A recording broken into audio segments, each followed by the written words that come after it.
Hey everyone, welcome to this live show. This is a shortwave radio show. It's a shortwave show we have every 2 weeks on Saturdays, and it's at 3 p.m. Eastern Time, East Coast, North America. That's 2000 hours Universal Time. And today is Pirate Night. We're going to tune regularly to see if pirate stations are there. We're going to look at HF Underground. And we're going to take a look at some of the stations, pirate stations that have been heard since the beginning of this year. Pirate activity in general. So it's going to be pretty cool. And I think we're going to have a lot of fun tonight. So hey everyone, welcome and cheers. I've got a polar bear beer. So it's perfect for the weather that we have right now. It's minus, well, it's in the sunshine, so in reality, it's like minus 14 right now. And it's dipping to minus 20 tonight. Really cold weather. So, this is the Shortwave Show coming to you from Montreal, Quebec, Canada. Like I said, we're here every 2 weeks on Saturday evenings, and we talk about a shortwave topic. Last 2 episodes, we're going through my radio collection. A lot of people enjoyed that, and it was kind of cool to take them out.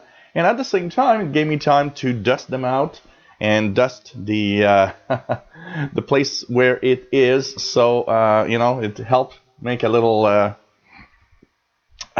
cleaning job here. So maybe every 6 months we should do it again and check it out. So I am located in Montreal, Quebec, Canada. My name is Gilles, and I'm a shortwave listener. For those that first time that you see my face, it's I'm a shortwave listener. Been listening to shortwave for the past 35 years now. 2017 is 35 years, pretty actively, and of course been a member of different clubs. I'm a member of the Canadian International DX Club once again. I had not been for a while. I'm back since last time. Was kind of cool, and of course we listen to shortwave, have a lot of fun. And tonight we'll try to listen to some pirate stations and see if there's some pirate activity. And who knows, maybe a pirate might, for some reason, play the audio of my radio show. So hey everyone in the chat, hello there PLF, nice to have you on board from France. We have Edward Mards, hello there, nice to have you here. Brett Wayne, KC2NXP. From New York State. iMapper, +2 Celsius in Russia's capital, Moscow. Wow, not bad, not bad. Jeff, KD5QDO, hey there, welcome to the show. MDK2, nice to see you here. David Harden, and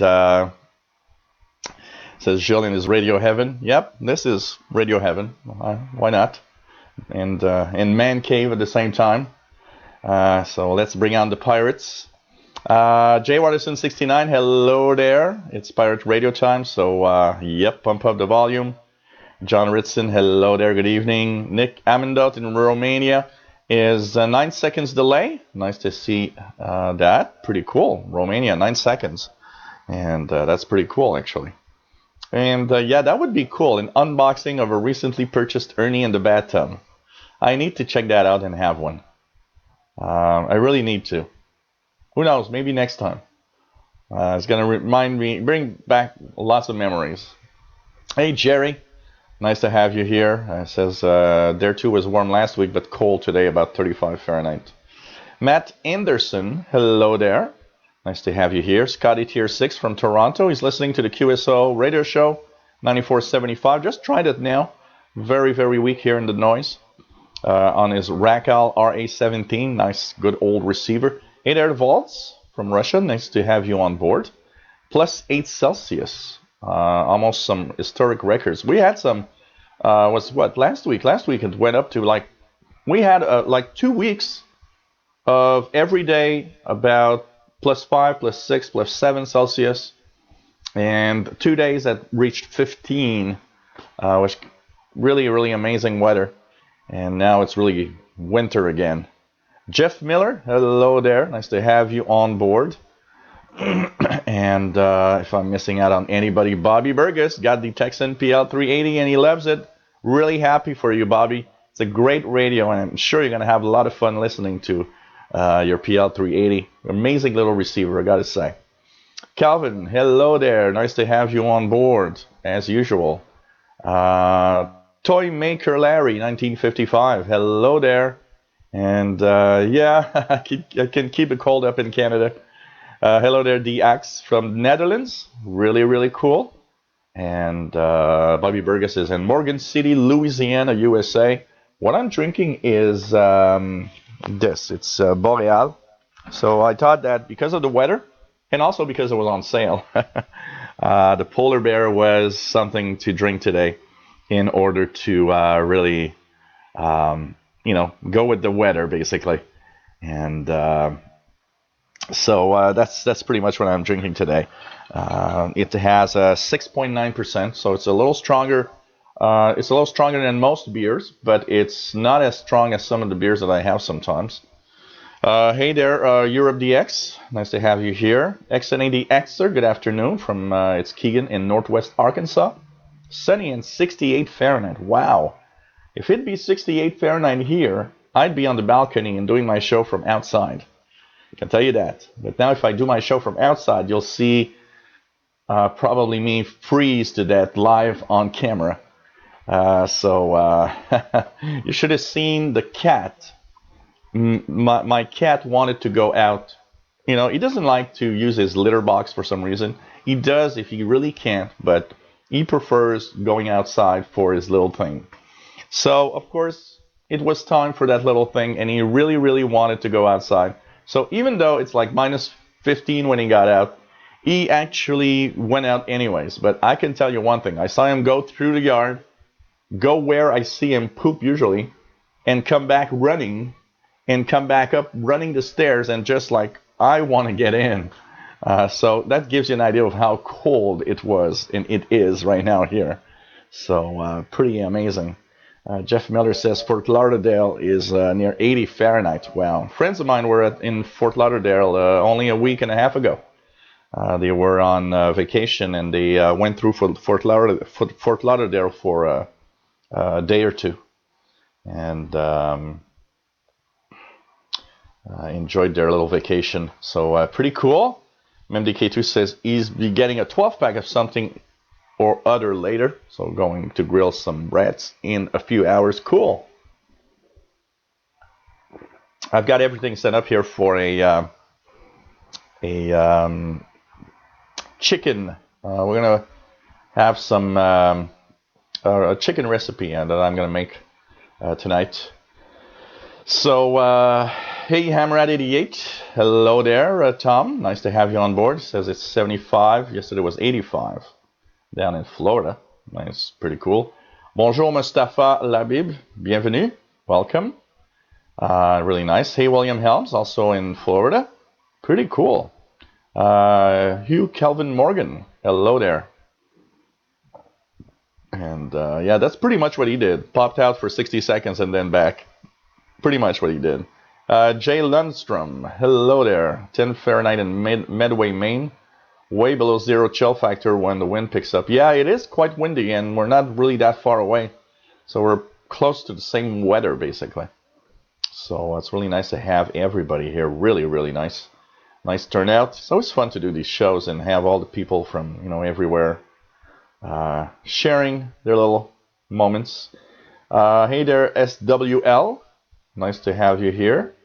And Scotty Tier 6 sharing some YouTube videos. Got some pirate. Anyone got some pirate slow scan TV recently? SG1 East Nebraska says the pink radio is back. Yep, pink radio. And I just love it. For now, I should actually go and put them back where they are and actually find a place in my radio spot there. But they're all plugged in, so sometimes I turn one on and I listen to some medium wave, some AM stations, especially at night. Here's some faraway AM stations, And one of the things that I get a kick out of these old radios is when I get to one of those old-time music stations that play, you know, the big band music era.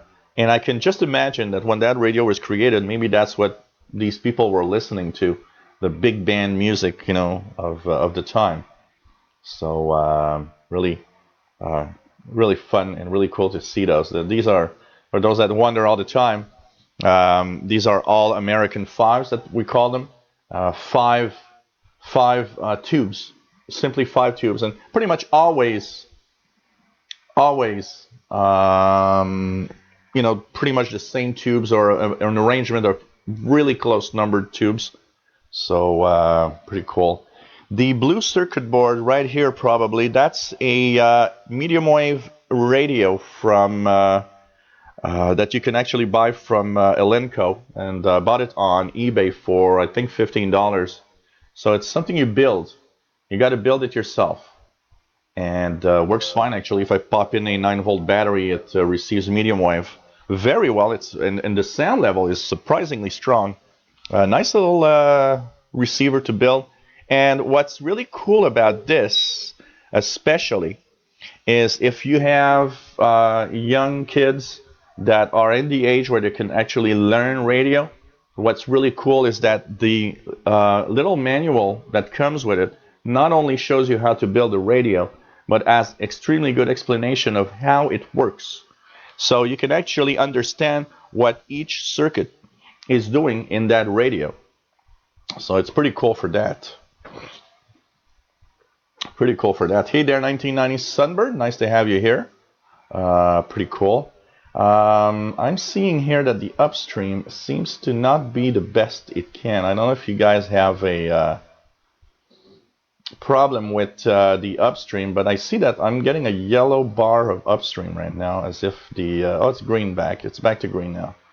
So we'll be checking that out, making sure that it's upstream. The upstream is good.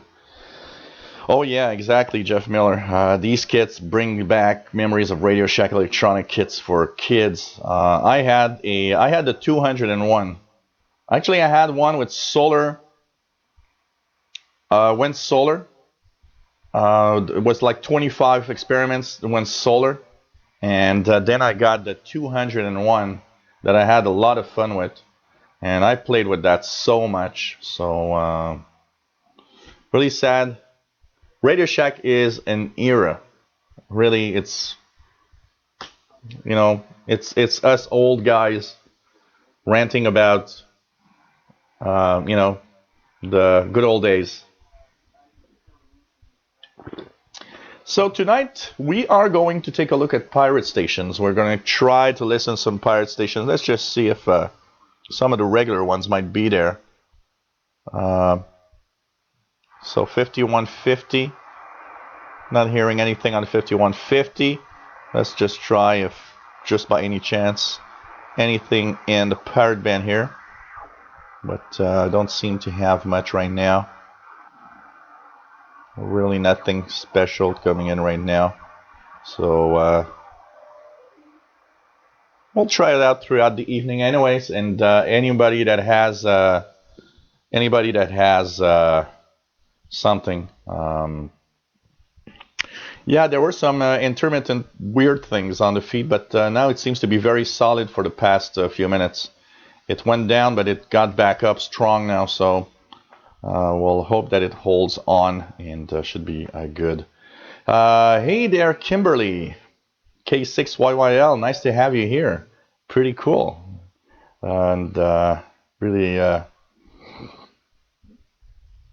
really fun to have everybody here. So yeah, Pirate Night tonight, and I'm going to take a look at some shifts also that we're seeing in pirate frequencies. You know, pirate being pirates, they try to operate, you know, in the pirate times where stations are, of course, trying not to have a real schedule because they could be found out too easily if they would have a regular schedule. What's interesting here is that the regular schedule being a bad thing they still have to get some, weight that people know where they are, or at least want to try them. So, of course, they've been, for that purpose, pretty much holding on to certain parts of the shortwave spectrum a lot. So, of course, in North America, the 6850 to 7000 kilohertz range, 6850 up to 7000 kilohertz, mainly the place to listen to pirates. Lots of pirates are in single sideband, but there are certain numbers that are in AM mode. But there are other frequencies that have been popping up recently. And I was looking at the HF Underground to just have an idea here. And when you look at the HF Underground for pirates in North America, I see that 6925 being one of the very popular frequency ranges. 6925, 6955, 6930. But we see new frequencies popping up. For example, 6770 is one that's we're seeing more and more. 5150 AM with a relay station. That one's pretty regular. We've heard that one a lot. Also, another frequency that I've seen pop up, 3425 AM. Crystal Ship used 3425 AM. So that's an interesting frequency. I've also heard one around 4100 kilohertz. So that means we have to add a few new frequencies to our list of what we can hear, because I believe one of the major reasons why the frequency is going down, especially in the winter time, we've been seeing, this winter, I haven't heard a pirate in the 6 megahertz range for months. Once the sun is set, it doesn't seem to be very good at propagating for pirates. So I've seen them move down in frequency because I think they understand, when it's dark in the wintertime with the low solar flux, it's maybe better to broadcast in a lower frequency range. So they are more and more inclined to go down in frequency. So 3425 is to check. 5150 is to check because a relay station is there very often, and it's often relaying other pirates also. And we have, of course, the around 4100 kilohertz. There are a few, and but we still have to listen to the good old frequency ranges here in North America. Another frequency to listen to, it's often related to pirate stations from Europe, but that actually propagate to here, and it's 15070 in the 19 meter band. So in a Saturday morning in North America or a Sunday morning in North America, it's worth it to just go through that frequency of 15070. I've heard Cupid Radio from the Netherlands a few times in the past months around 15070, Saturday mornings or local time North America, or even Sunday mornings. So that's to check for. As for Europe main frequencies for pirates, there's 6200 to 6300 kilohertz. That's one of the major ranges. But there's some pirate stations popping up pretty much everywhere in Europe. There's even some in what I call the North American pirate frequency range of 6850 to 7000. There's some in the upper part of the 80 meter band on 3900 and up. There's some in the 5700 kilohertz also that I've seen here. So, check it out. Lots of different little frequencies. It's worth it to go around and try to find some of those for sure. But,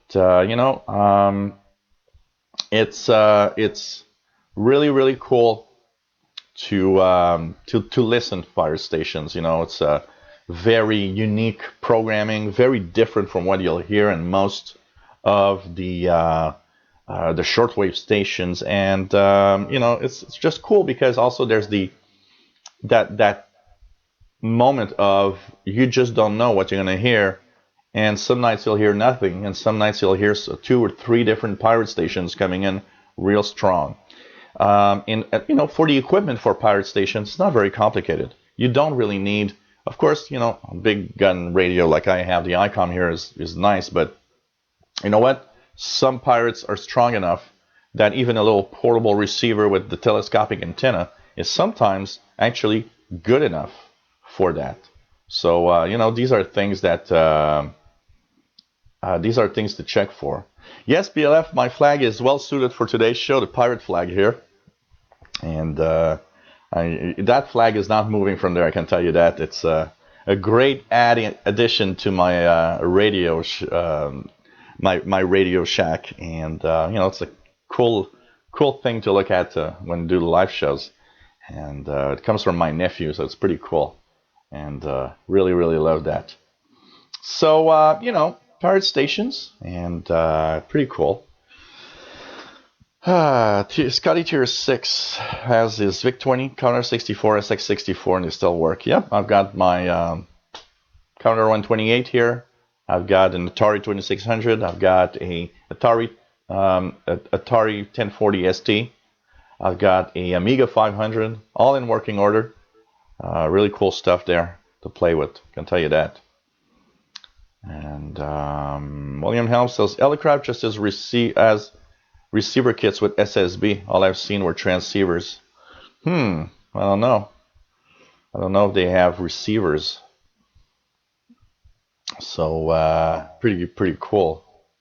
And you know, it's kind of fun to check out the pirate stations. As David Arden is saying, HF Underground is the place and the excellent source of current pirate radio activity. So for example, if I look at HF Underground right now, okay, because I am on the HF Underground board right now, both for Europe and for North America. So here, what I see right now, we're at 1920. Last post for North America right now is Gospel Radio. Apparently, there was a station called Gospel Radio on 6929.2 AM mode. This morning around midday here, 1620 UT. Liquid Radio was on last night, 6925 around 0147, another AMer. So lots of AMers also. So for those that don't have any single sideband receivers, there's stuff to listen to. It's just to be at the right place at the right time and hope that propagation holds. In Europe, if we look at Euro Pirates right now, the last post that I see is at 1631 yesterday. So seems to be less posts on the Europe board, but we'll be keeping an eye on the different boards, of course, because we want to see if there are some pirate stations coming through. That's for sure. And so 1630 yesterday was 6267.5, was heard on the University of 20 receiver. And that's also a nice thing to do. If you're wondering if you can listen to Euro Pirates, they are difficult to receive in North America very often, but it's one of those things to try for. And you know, if you can't hear it, you can go on the University of 20 receiver in the Netherlands via online and try to tune in. So it's pretty cool. Have you heard any SSTV pirate? Yes, I have a long time ago. Last time I heard SSTV was, I think, Wolverine. And I had decoded the Wolverine pictures in slow scan TV. So a few times I did. Hey there, John Young. Nice to have you here. MDK2 says Wolverine and its counterpart WDDR. I've been on 4020 a couple of times. So that's another frequency to check for. And pretty cool. Jerry says, hey there, Jerry. It says that there's a no bander playing music last night on 27025. You know, that happens often. Some music on the CB bands. 27025 is actually a channel 6 of CB. So pretty interesting to see. Hey, Danny, Shortwave Radio DX. Hello there from Yonkers, New York. Nice to have you on. Did anyone receive Radio Shingding on 6855 last night? I did see that there was an announcement for that. And let me see, I saw something else there for Radio Shindig. Just going to check out something that I did see on one post here a little earlier. Radio Shindig. So here today, okay. So okay, here's a post that somebody says, a post from a guy in New Brunswick saying that 86855 was completely inaudible there, and so on. So it seems that maybe propagation was not that great for that Radio Shindig special, unfortunately. That's a little unfortunate, and cool to see that. Are there pirate stations outside of shortwave? They're pretty much everywhere, I can tell you. You can receive pirate stations on FM, on AM, medium wave. There's some long wave pirates probably, and there's some pirates pretty much everywhere, even in the ham bands and VHF, UHF. There are cities that are more inclined to have some, like New York, for example. New York City seems to have a high number of pirate stations on FM.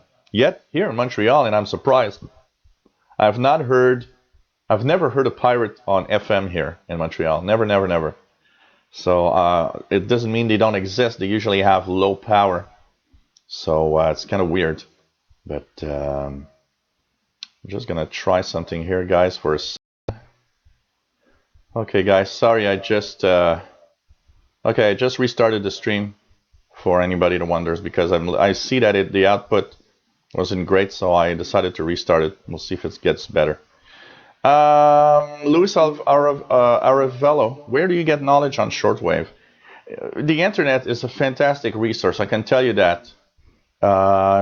Just go through the different pages. There's swling.org or com, .com, I think. I forgot to. It's swling.com. Yeah, shortwavelistening.com is a great place. There's a lot of tutorials and stuff. Of course, I've got lots of videos on my channel that explain a lot of stuff for newbies. So this is pretty cool. And in Europe, there's the X band, Europe DX, talking about that from 16.0 to 17.10. So you guys have a lot of different things there. That's weird. Reports of Australian pirates using Radio Australia's vacant frequencies recently. That's interesting. That'd be interesting. Somebody passing himself for Radio Australia on 95, 80 kilohertz in the morning. That'd be kind of interesting. So, it's kind of pretty cool. Alexander Hagen, hello there in the UK. And can I receive shortwave radio everywhere? You can receive shortwave radio. That's the thing that you can receive. And shortwave radio is about everything. Military, government, people. There's international broadcasters from different countries. So that's for sure. So HF Underground is really the place to check for. And really, it's a lot of fun. So I believe 6855 is a frequency used by WRMI, by the way. So yeah, dxing.com is also a nice one. PLF is mentioning dxing.com. Lots of pages and stuff there. It would need to have a refresh though. It'd be nice if they would refresh it, because a lot of the links are not good anymore. But still, it's a great place to go to, dxing.com. Hello there, STLDX. Nice to have you here. And pretty cool. And pretty nice to see what we have. What else do we have here? Yeah, David, like David says, the lowest frequency I've ever heard a pirate on was a long time ago. I remember hearing a pirate in the 3 megahertz range, 3.4 or something. That's probably the lowest frequency I've ever heard a pirate. Highest frequency I've ever heard a pirate, if we call it a pirate station, and if we take out the CB band, which is 27 megahertz, propagating on shortwave, it's 21470 or something like that. I heard a few times pirates in the 13-meter international band, just above or just below. So, what receivers do you usually use for medium wave? I like using portables for medium wave a lot because of the directional capacity. So a good portable receiver, like my Grundig G5, for example, is an amazing one. So pretty cool. I finished the internet last week. Man. So you know, lots of stuff you can. Yeah, WRMI is on 6855. That's it. So that's for sure. And you know, that's the problem of lower frequencies. Lots of noise for a lot of people, unfortunately. And Vault says 1700 kilohertz, about 1700 kilohertz, and the medium wave is still very popular for pirates. So it's pretty cool. And you know, the thing is, you got to tune around. You really got to tune around. That's the important thing about this. You cannot hear, you know, pirate stations if you aren't tuning around. That's how you find them. You know, for a long time, I didn't know specific frequencies for pirate radio stations. And what happened is I had, you know, I would hear pirate stations by accident for a very, very long time. Today it's really cool because we get all of these resources that we can use that lets us now use the internet to know in real time. And HF Underground is cool for that because it's a place where everybody in real time will post, hey, there's a pirate on this frequency. And so usually if you hear a pirate, or if you wonder if it's a pirate, you go on hfunderground.com and you will see in the boards if somebody is hearing it also. It's very, very, very, very interesting because it's fun to watch and easy also. So pretty amazing stuff. So and there are people that are you know, using the part 15, what they call the part 15, which is basically not being a pirate, because if you are 100 milliwatts maximum power, you can actually do a legal transmitting on any frequency pretty much in shortwave or the medium wave, as long as you don't get more than 100 milliwatts of power, and also the antenna needs to be a certain not longer than a certain size. But that's called part 15, which is from the FCC rules, and that will enable you to do a legal station if you want. And I used to have that. I used to have a little transmitter, 100 milliwatt, and do a medium wave pirate. And a friend of mine, a few you know, just a few houses away, would hear me, and he'd find it so cool because on Friday nights, one of the things I'd like to do was fire up the transmitter and do my little radio show, basically.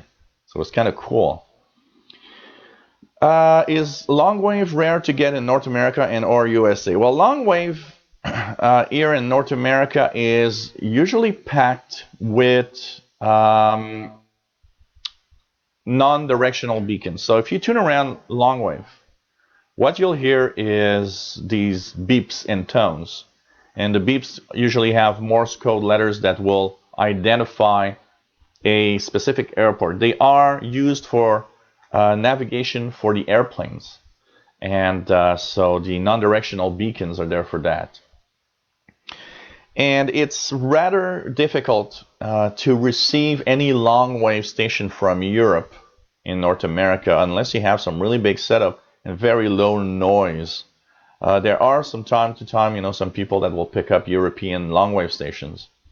I've heard in the past very weakly, but their stations like the one from France, I believe, is on a 162 kilohertz, stuff like that. Now my long wave band is so high in noise that it's impossible to do anything about it. So the thing is, any radio is good, and even a portable. I have a few videos where I actually listen to some. I've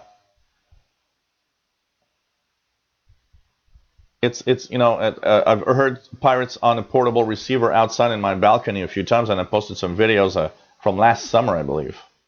So interesting. It seems that the restarting my stream for a second actually helped and fixed the problem of the output. Okay, yeah, that's also, all the setup is important, like Vault says, because it's you can use 100 milliwatts of power, but you cannot pump that into a amazing antenna. That it's illegal. I believe it's like really a short little piece of wire, and that's it.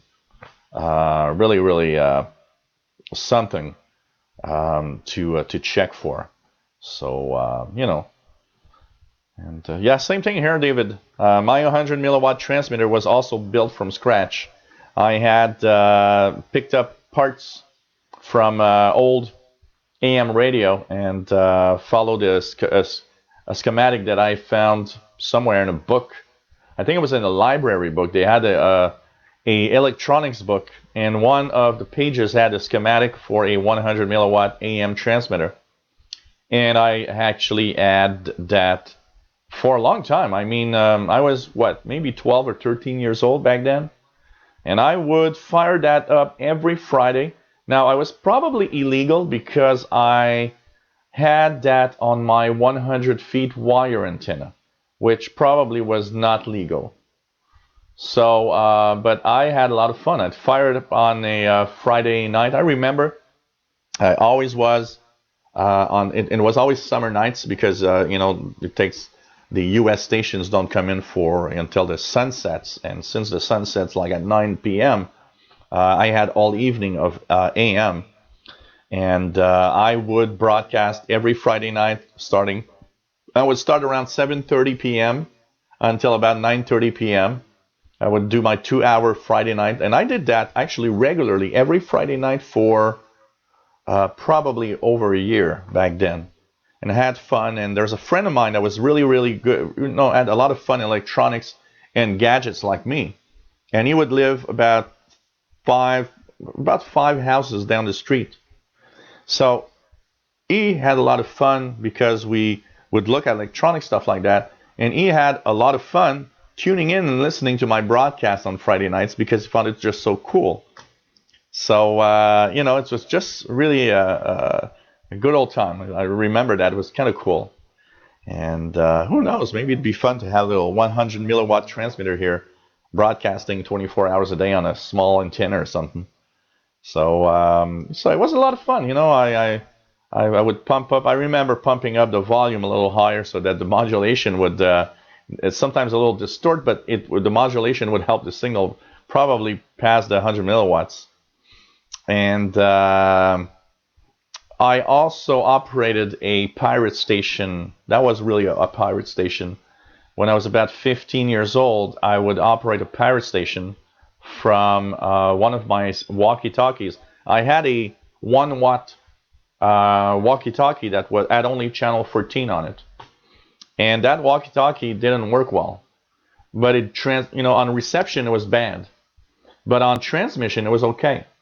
So I remember I took it apart and took just the circuit board and plugged it in so that I had put the input for a tape cassette and a microphone.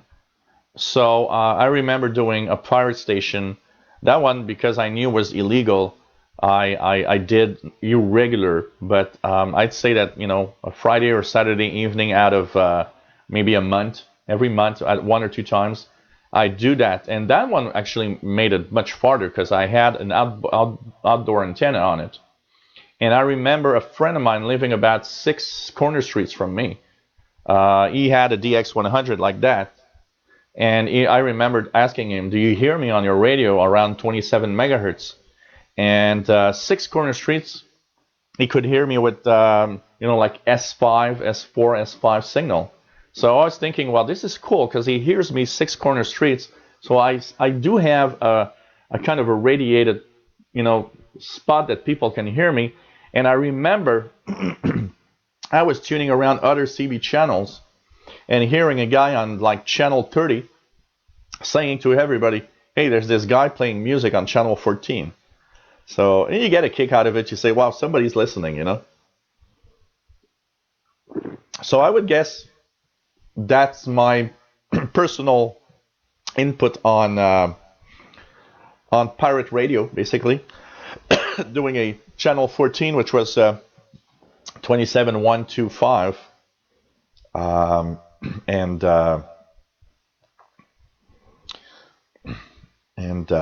had a lot of fun. So, hey there, SUV Touring, Luis Merlo, checking in from Australia. Nice to have you on board. Pretty cool. Hope I didn't miss anybody. So, really cool. So, I had a lot of fun doing that, and it was kind of cool. I always found it really fun. That one was fun because going 6 blocks away, and you're 15 years old, and you're being heard 6 blocks away. It's like, wow, this is fun. I'm being heard, farther than my AM transmitter. My AM transmitter, 100 milliwatts, that thing, I don't know, after 5 or 6 houses, you just didn't hear anything anymore. It was really, really, something very local. But the CB one was kind of cool because, you just fired up. And I remember, and you guys are going to find it really funny, because that transmitter, technically a walkie-talkie, any type of walkie-talkie you use, that's made for intermittent transmission. So the circuit is designed in a way that you don't talk all the time. You talk briefly and then you listen. It gets, it gives a chance for the transmitter to cool down, because even if it's 1 watt, it does come really warm. So basically, that transmitter not being a transmitter for continuous transmission, I would wrap the circuit board in aluminum, kind of an aluminum foil, making sure that I'm not short-circuiting anything. And I would surround it with, we had some ice packs in the freezer, and I would put the ice packs against the aluminum and the circuit board. And that would cool the transmitter enough to actually let it operate for several hours. And when I would pick it up and I remove it afterwards, it was warm but not hot. And actually, the story of that transmitter is I actually burned it up because one day I did the transmission and I thought, well, maybe that, it's gonna, for one evening, it's gonna be okay. I didn't have anything, and I had installed myself outside, and I transmitted. And that night it was really warm. One of those summer nights when it's like 30 Celsius. It's really like warm weather. So the transmitter came really hot, and I thought it was gonna hold, but that's when I burned it. Actually, at some point, my friend called me up and said, "Hey, something is wrong. The music is all wobbly. There's something wrong with the sound." And I tuned and I said, "Wow, okay, yeah, something is not right." And so I touched it and I almost burned myself. It was so hot, I almost burned myself. That tells you how hot it was. So I shut it down, waited 5 minutes, but when I plugged it back, it never started again. So I'd burned the output transistor or something. So unfortunately, that was the end of the live shows. Well, not really, because I did a little bit with other. I had another 4-watt walkie-talkie. I would sometimes do it with that one, but I didn't want to burn it, so I rarely did more than like 30 minutes or something. So, yep, hi Mapper, I'm an old pirate. Old pirate. Hey, KWell66, nice to have you here as usual. And it's pretty cool. We have a nice turnout. 70 people watching right now. That's pretty cool. So, yep, it really needed to be cooled down. When the cooling stopped, it just stopped working. So, it was kind of cool. It was kind of cool, I gotta say. And 6 blocks of sand in kilograms. So, hey, Mr. Roman, nice to have you here. Pretty cool to have everybody on board. Thank you all for a nice turnout. Carl Sanson, thank you very much for the nice comments from Staten Island and New York listening in. Really cool. And we are, of course, talking about pirate radios and having a lot of fun. Grandly says, Global HF Pirate Weekend, April 1 and 2nd, 2017. Frequency ranges 15010 to 15100, 21455, 21550. Thank you, Grandly, for sharing that. So that means April 1st and April 2nd. Tune in from 15010 to 15100 and 21455 to 21550. Might be some pirate activity. It's the Global HF Pirate Weekend. And we had that last year at some point. I remember that was the weekend I heard Cupid Radio on 15070. So, hey, take note of that, everyone. April 1st, April 2nd, Global HF Pirate Weekend. That's coming up soon. And 15010 to 15100, 21455, 21550. Thank you for sharing that, Grandly. Very nice information here that we have for pirate activity. Really cool. So, hey, you're watching the Shortwave show from Montreal, Quebec, Canada. We talk about radio, and tonight is really a pirate special. Let's say Shortwave pirate special. I think it's gonna be cool. Steve Quilter, hello there. Hey, licensed ham in UK, 73. Give us your call, my friend. It's fun when everybody that is a amateur radio operator gives their call. It's always fun and really, really nice. Scotty, stop making me laugh here. SUV Touring, Luis Merlo says, what is your favorite handheld now? Of course, if I have to choose really one, and I can't have any other, it would be the Grandic G5. It is my favorite of all time for now, of all radios I got. But if I don't have the Grandic G5, Texan PL680 is a really good one, and the Degen DE1103 are a really good one also. But I would say that the Grandic G5 wins over all of it. So, hey, Hugh Calvin Morgan says his call sign is MW5UFO. Nice. John Ritson's is 2E0JGR. Well, that's hard to spell. And Steel Quilter and M3CSP. Pretty cool. Pretty cool. Niruddin Mazari, bonjour. Merci beaucoup. Et ça me fait plaisir. Je suis là pour ça. C'est pour ça. Ça me fait plaisir. J'aime ça. Et merci d'être parmi les nôtres. So, Niruddin Mazari says, hello everyone. Bravo to Gilles that gives a new life to shortwave radio. So it's pretty cool. Pretty cool. David Arden is KJ4CMY. Pretty cool. Anthony DiLorio from Montreal. Hey there. Nice to have you here. I'm in Rosemont in Montreal. I don't know what part of Montreal you're at. And it's nice to have you here, Anthony. Pretty cool. And we're talking about pirate radio tonight. And really nice. Geo A is from Boston. He's N1EAV. Hello there from Boston, Massachusetts, in the United States. Really cool to have everybody here. Really, really nice. So, what else do we have here? We have, let's just take a peek at anybody's listening to anything special on Shortwave. Anytime, anything you're hearing, don't hesitate to share it with you. It's always fun to let everybody know the types of stations and everything. Let me check something here. I've always enjoy listening. Is it coming in? Yeah, not too bad. 98.55.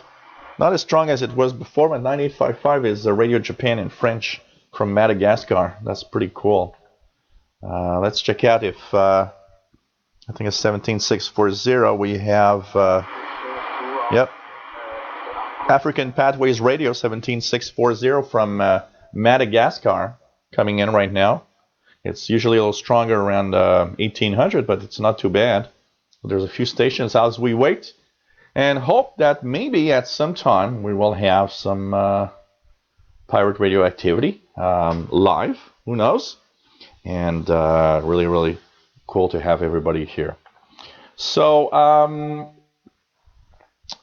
a lot of people are always, every time I do a live show about pirate radio, that's something that always gives me a little bit of, I do get a few messages from like hams that tell me you should not talk about pirate radio or out of band activities and stuff like that because it's illegal and it shouldn't happen and so on. And every time I talk about pirate radio, I got to talk about the fact that there's two line of thinking here. There's two different ways people think when it gets to radio. There's the serious side of you need a license, you have to do it properly. Amateur radio operators do it like that because they adhere to the fact that they have a license, they have to operate within a specific range, and you got to be serious about radio. Also, if you want to transmit music or if you want to do a radio station, go through the hoops and hurdles of everything. But that's one side. The other side is a lot of pirate radio stations and a lot of pirates will usually have more of an open side to it and say, you know what? The radio spectrum should not be something that is owned by a government or anything. It's free to everyone. And that's what a lot of pirates want to to try to say, look, these airwaves are free and they're not supposed to be there with these types of rules. And basically they just want to say, I should be able to transmit and do what I want and transmit my own message to whoever I want using basically using the radio spectrum. So there's a lot that makes a lot of tension, and there are things that they have to be careful. Of course, pirate activity is illegal, and pirate activity means that you got to be careful not to get caught, because you can get caught. And in the spectrum monitor, there are regularly some posts of stations, pirate stations, that got caught. And some are playing with fire. We got to say, some stations that transmit regularly are more in danger of getting caught than stations that transmit random here and there, and some have a way of doing it that they're difficult to pinpoint, so they will, for example, do it with their car and set up somewhere. Others transmit directly from their homes, and of course, when you pinpoint a specific area. But I would say that most pirates probably get caught because somebody somewhere will complain about it. In most of life today, I think it's that for a lot of reasons. A lot of people that actually get caught for something usually is because somebody else complained. It could be somebody complained of interference, but it also could be a ham operator that, for example, will say, hey, I'm not for pirate activity, and I will say, hey, I got a complaint. But it's, you know, it's amazing, basically, what you have. So, you know, it all depends on what you where you are and what side. I'm pretty open-minded, so I'm more in the, you know, why not? As long as I do have rules, you know, for and a lot of pirates do have rules also. I mean, with pirates being out of the rules, they still, most of them follow rules. You know, they won't transmit most of the time inside an amateur radio band, or when they do transmit, most pirates are careful not to interfere with any existing transmissions. So there is still a set of rules, and I think probably the good and the cool pirates are the ones that, yeah, I am outside of the rules, I'm illegal, yet I am careful in the way I'm doing it so I don't interfere with real broadcasts and cause any problems. So, you know, it all depends. Acadien Shortwave, Acadien SW, bonjour, bienvenue. Welcome to the show. Nice to have you on board. John Young says there was a low-power FM pirate in his town, and it took years for the FCC to shut him down. Usually, you know what? It's because of the FCC, like here in Canada, the CRTC, or Industry Canada. Industry Canada now is what rules the radio waves. And you know what? They have no manpower. You know, in the 70s, they had tons of people that were working and could pinpoint illegal transmissions. Today, they have, you know, here in Canada, there's like 2 guys for all of Canada. I mean, Canada is really big, and 2 guys won't do it. So usually, and I would guess the FCC is pretty much the same. You know what? When somebody gets shut down, I'm pretty sure either he interfered with a really important transmission or somebody else or another FM station, and now they got mad, or somebody just called him in and said, hey, there's an illegal guy on FM here. And that's how they get shut down, because there's just no manpower for that anymore. Scotty Tier 6 says, pirate radio and speeding are both illegal. Can anyone here say that they never done both of those things, really? One or the other, but not both. You know, it's pretty amazing. So did you see my FM pirate video? I love my solder gun. No, I did not take a look at that one. I saw a few of your videos. I did not take a look at it. So Carl Sanson says, have a pirate station here in New York that transmits 6918 to 6930 from a ship on the Arthur Kill waterway in Staten Island. So, that's interesting. Really interesting. You know, that's one way of having it hard, making it hard for anyone to pinpoint and get them up. So I can tell you that. So Jeff Miller says there's a movie about pirate radio stations called Pump Up the Volume. Yeah, I believe I've not seen it, but I believe it rings a bell. It rings a bell, and it's pretty cool. David Arden says, I know in the U.S. if you're on FM, you stand a better chance of being caught. From what I've heard, the FCC is not much concerned about shortwave pirates. They use frequencies no one uses. Yeah, but there are some shortwave pirates that do get caught from time to time, and you can see it in the spectrum monitor. And I remember seeing, but yes, the majority of what I've seen in pirates that get caught are FM in the United States. So Vault says, I believe I saw a video of pirate picking up with 20 kilowatt or so transmitter. It was powered by running engine. So wow, that's power. You know, one that has a lot of power that I'm always amazes me is Wolverine. I don't know how much power that guy has, but wow, he's so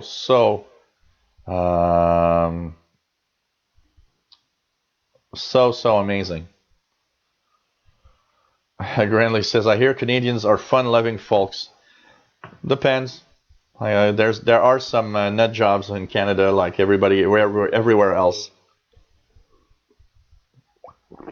I'm more of a down-to-earth guy, so I'm more of a just who cares? Who cares? Marco Fernandez says the problem with pirates is their bad music taste. Well, the one of the interesting things about pirate is we got to say that often we hear music we never hear anywhere else. Now, one of the things that somebody had already said here in the chats a long time ago when we talked about pirate was that they thought pirate stations had less of a edge with interesting programs. I got to say most pirates today really just go with, oh, let's play music, and that's pretty much it. And in the 90s, I remember the types of shows seemed to be a little more diversified. They had more of humor shows and all sorts of weird things happening. Today, pirate stations are much more oriented in IDs, music, and reading emails from people that are listening to them from around the world, or around the area they're transmitting. But it's kind of cool. And that would be good. An FM station transmitting from his car on the highway, and just saying, just giving out the traffic as he's going on the highway. Cops arrest him not for speeding; they arrest him because he's illegal transmission. Man, this is amazing. We're gonna get beer number 2 here. It's a good beer, and about 1 an hour is not too bad.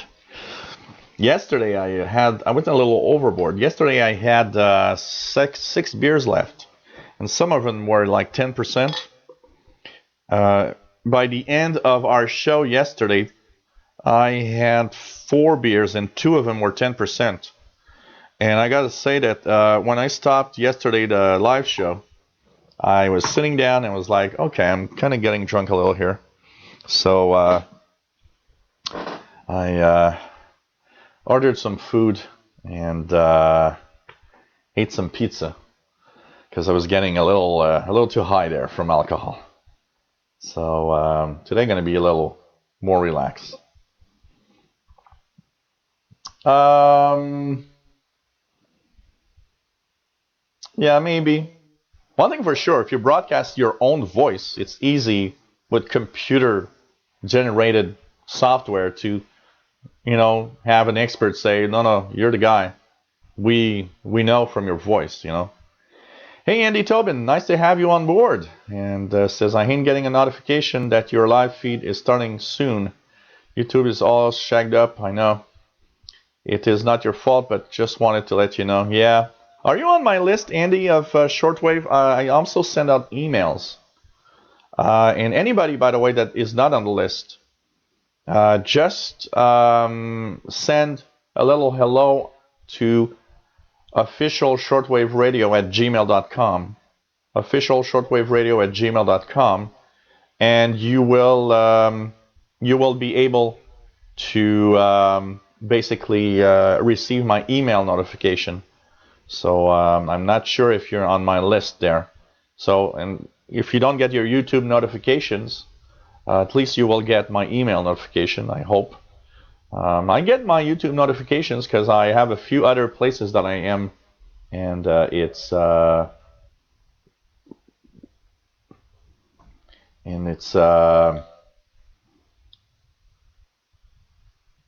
seems to work, but I know some people told me the notifications for YouTube live shows is kind of broken.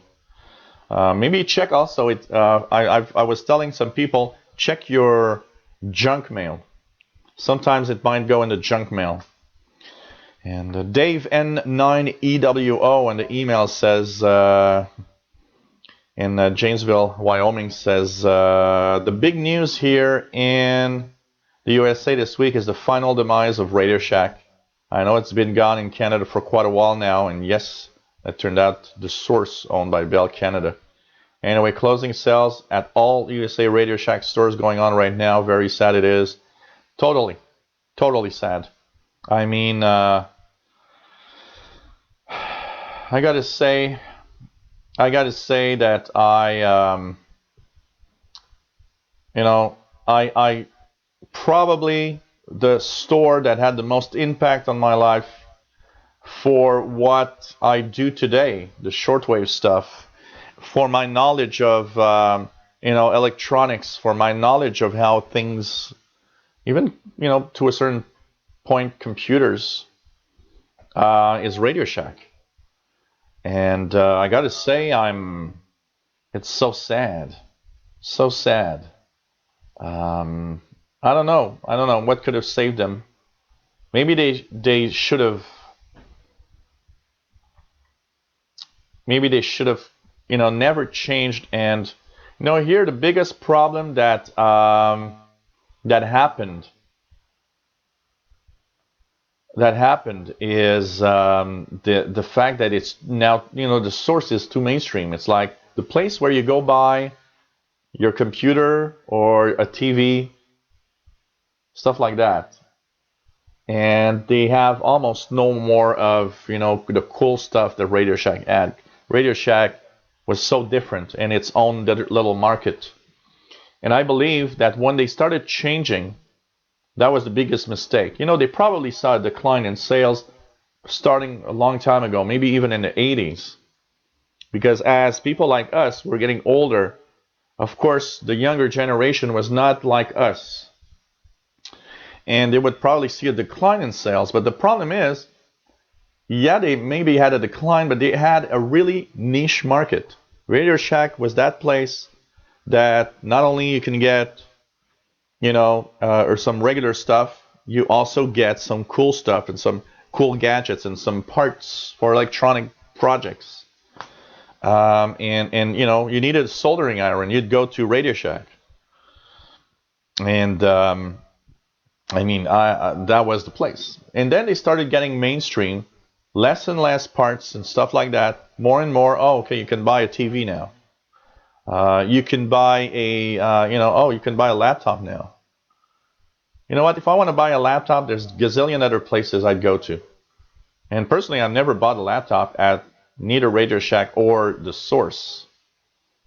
I bought my laptops at other stores, and even very often online. I mean, this laptop I have here, I bought online. And it's not that I'll never buy a laptop at the source, for example, but that's not the first place that comes to mind, I can tell you that. Beer of choice today, Mr. Roman, is some Canadian Boreal Cuivré, which is Boreal copper, and Boreal is the name that would basically they give to northern parts of the Quebec territory. It's Boreal, and so it's with the polar bear with the minus 15 degrees weather or something. It's perfect for today's pick. And Handy, I got your email, so I'll be adding it to the list with no problem, with great pleasure. So that's what I have today.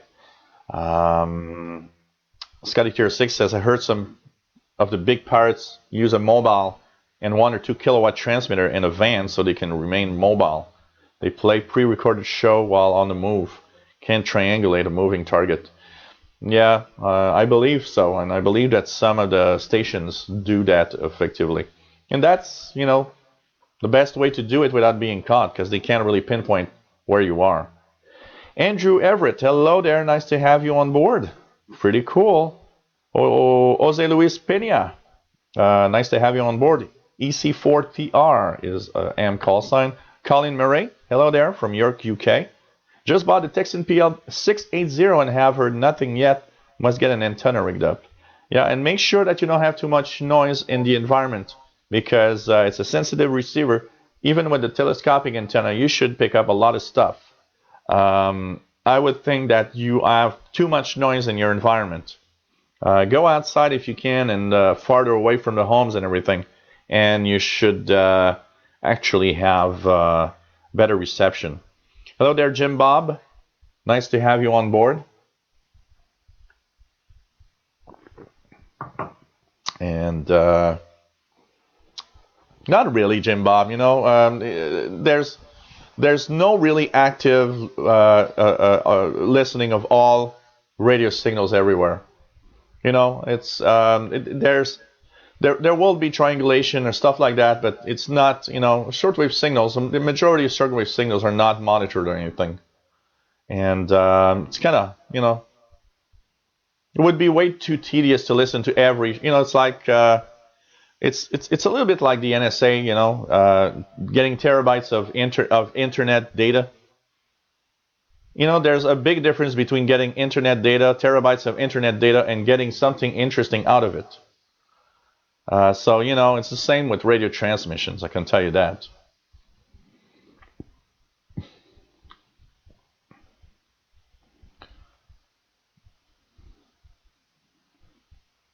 Mostly that. Okay, what else do we have here? Sorry, I'm back. I'm far away in the chat, so if I, you know, like say hello in only 20 minutes, I'm really sorry. Hey there, Cap 107, KAP 107. Good evening from DK Land. Cool. Granley says, good book, 2015-16 Pirate Annual, Radio Annual by Andrew Yoder. Talks about all of the stations and their formatting. Cool. Interesting book to take a look at. The 2015-16 Pirate Radio Annual by Andrew Yoder.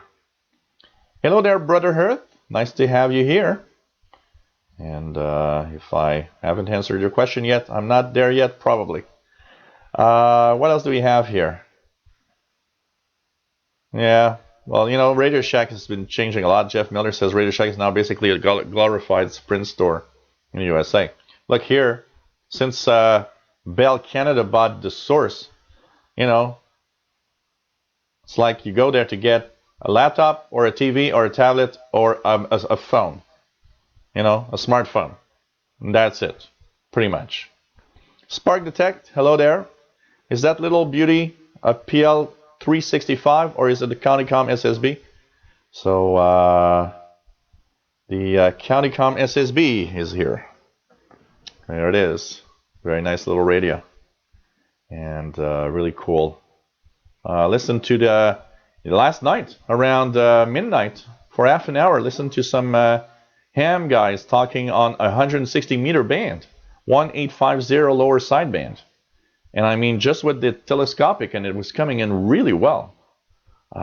Pretty amazing. So I heard, you know, I listened to them for at least half an hour, and they were coming great. And I could really hear clearly their transmissions. Nice receiver, the Countycom GP5 SSB, can tell you that. And yep, Europe DX, I got it for your channel. We'll go through that this week for highlights of channels. Radio Week signal work. Hello there. Local ham clubs here in Utah. Minus 95% of membership is, but at least 95% of membership is 65 plus. Yeah, it is. Actually, there was a talk about, I believe it's in the International Radio Report. There was a talk about amateur radio groups and amateur radio around the world. And one of them was talking about Australia, but I believe everywhere it's pretty much like that. They were talking about how the amateur radio operators, you know, the number of amateur radio operators around the world is declining fast. And they were saying that the majority of amateur radio operators were 50 years or older. And, you know, there's no real interest today. It's, you know, I haven't seen any 20-year-olds around me that talk about radio or know even what amateur radio is about. You know, heck, when I was 12, most people didn't know what amateur radio was about. So it's much worse today. Young generation don't even know it exists. Hey, Simon Smith, nice to have you here. Maplin's, loads of money. So Simon Smith, nice to have you here. And yeah, fortunately.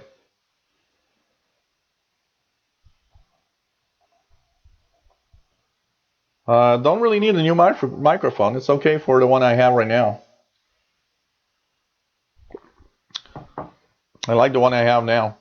Pretty cool wireless microphone that I have. Sounds great.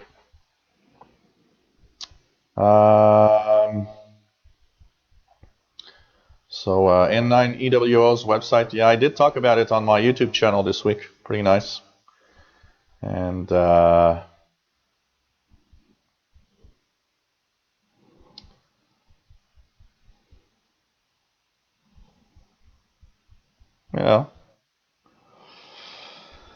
Yep.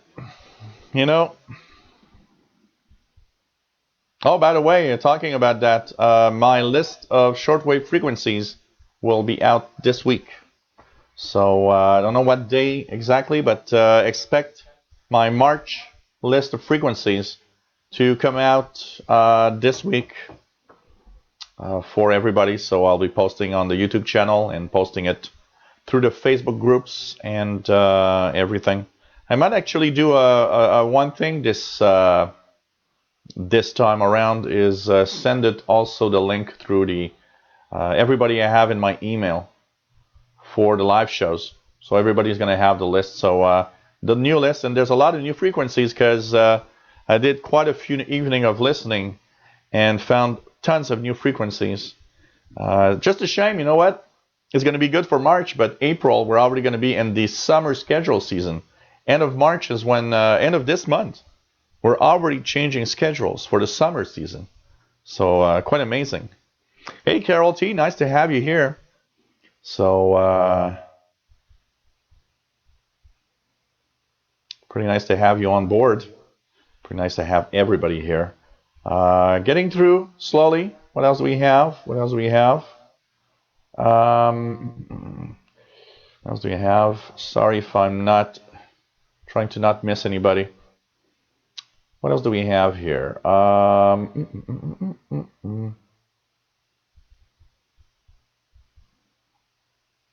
little far here. So I'm coming slowly.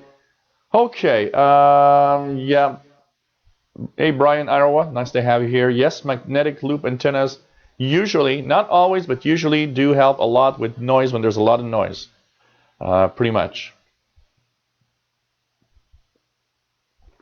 Jeff Miller, I'm sort of curious. If you live in Alaska, do the northern lights interfere with shortwave listening? Yes. And you don't even need to be in Alaska for that. You can be, the closer you are to the poles, the more effect it has. So usually, if there are some northern lights, that means that the geomagnetic activity is really high. That means it totally interferes with shortwave. So, and it goes with the K index, by the way. If you look at the solar flux, A index, K index, you'll see that the K index, the higher it is, the more the geomagnetic field around Earth is active to minor storm, the more there are usually aurora borealis. So the northern lights does interfere. Usually it attenuates a lot some frequencies. It can enhance others. And it can sometimes change the path of the listening. So stations from a certain area might be stronger than usual, where stations from another area might be completely washed out. But here in Montreal, being closer than a lot of you in the United States, for example, to the northern, to the magnetic pole, when there are some geomagnetic activity, I get the effect much more than, say, you get, people in Florida. So it really shows. Yeah, parks are amazing. Like David Arden says, if you go to a park, far away from some homes, it's amazing for shortwave listening. It's pretty amazing. When the first day that it's really warm enough, I'm going to get my little fold-up chair and go to the park here and do some videos.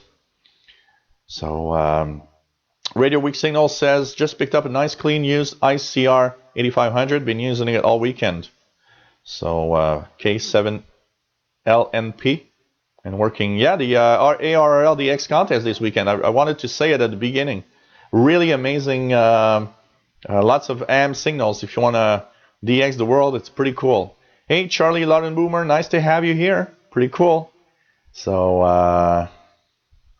oh yeah, Channel 6 CBers are really, they really have a lot of power, I can tell you that. So, MDK2 says, Yoder's Pirate Annuals are great books. Been doing them for some years. Really, really cool. So, hey, Colin Murray. Nice to be there for sure. And nice to see you here. And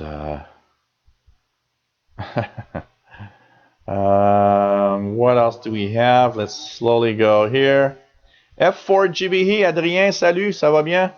Oui. And it's pretty nice to have you on board.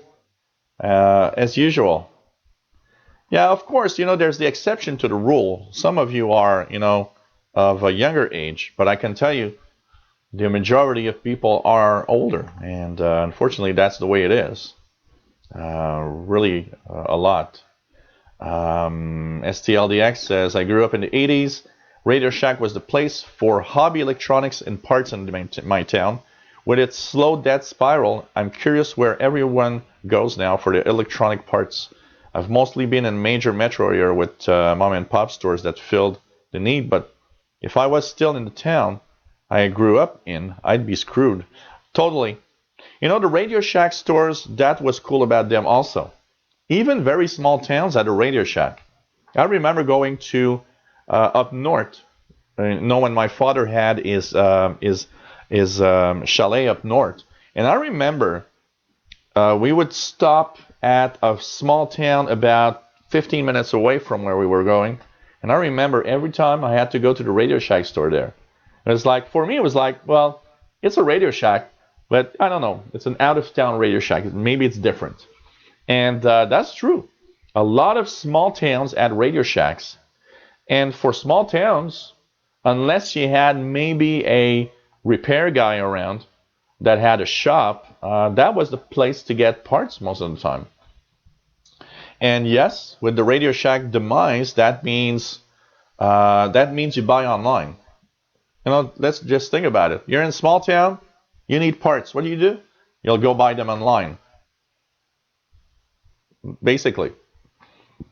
I'm really lucky because here where I live next to one of the most amazing stores for electronic parts. And, even when I was young, that's the place I would go to. I would always go there because Radio Shack, just to give you an idea, when I was doing electronic stuff when I was young, the Radio Shack store would sell parts, but they were kind of expensive. So, for example, if I needed one transistor, say I needed a 2N222, which was a very, very common transistor back then, and even today, I would go to Radio Shack and they'd sell one for $1.49. But if I'd go to my electronics store, which is Addison's, that's not very far, I would get 10 for $1. So there was a real difference there. So every time I needed parts, I would go to Addison's first. Addison's had one flaw. They didn't have everything. They had the most common parts, but the ones that were kind of exceptional, they didn't have. So I would get the common parts there, electronic capacitors and transistors and resistors, stuff like that. And for the parts that were left that I couldn't find there, then I would go to Radio Shack, and often they had those parts, but I paid the bigger price. But that's true. Today people buy on the internet a lot. I can tell you that. F.O. Welsh, hello there. It says, I used to work in the back room at the Source, and I turned down a lot of older radio listeners looking for things they should have once got at Radio Shack. The only radio products we had were for Sirius XM. Yeah, You know, when Radio Shack became the source here, I saw the number of shortwave receivers go from about 6 or 7 models to 2 models and 1 model, and today there's nothing. If I want to have a shortwave receiver if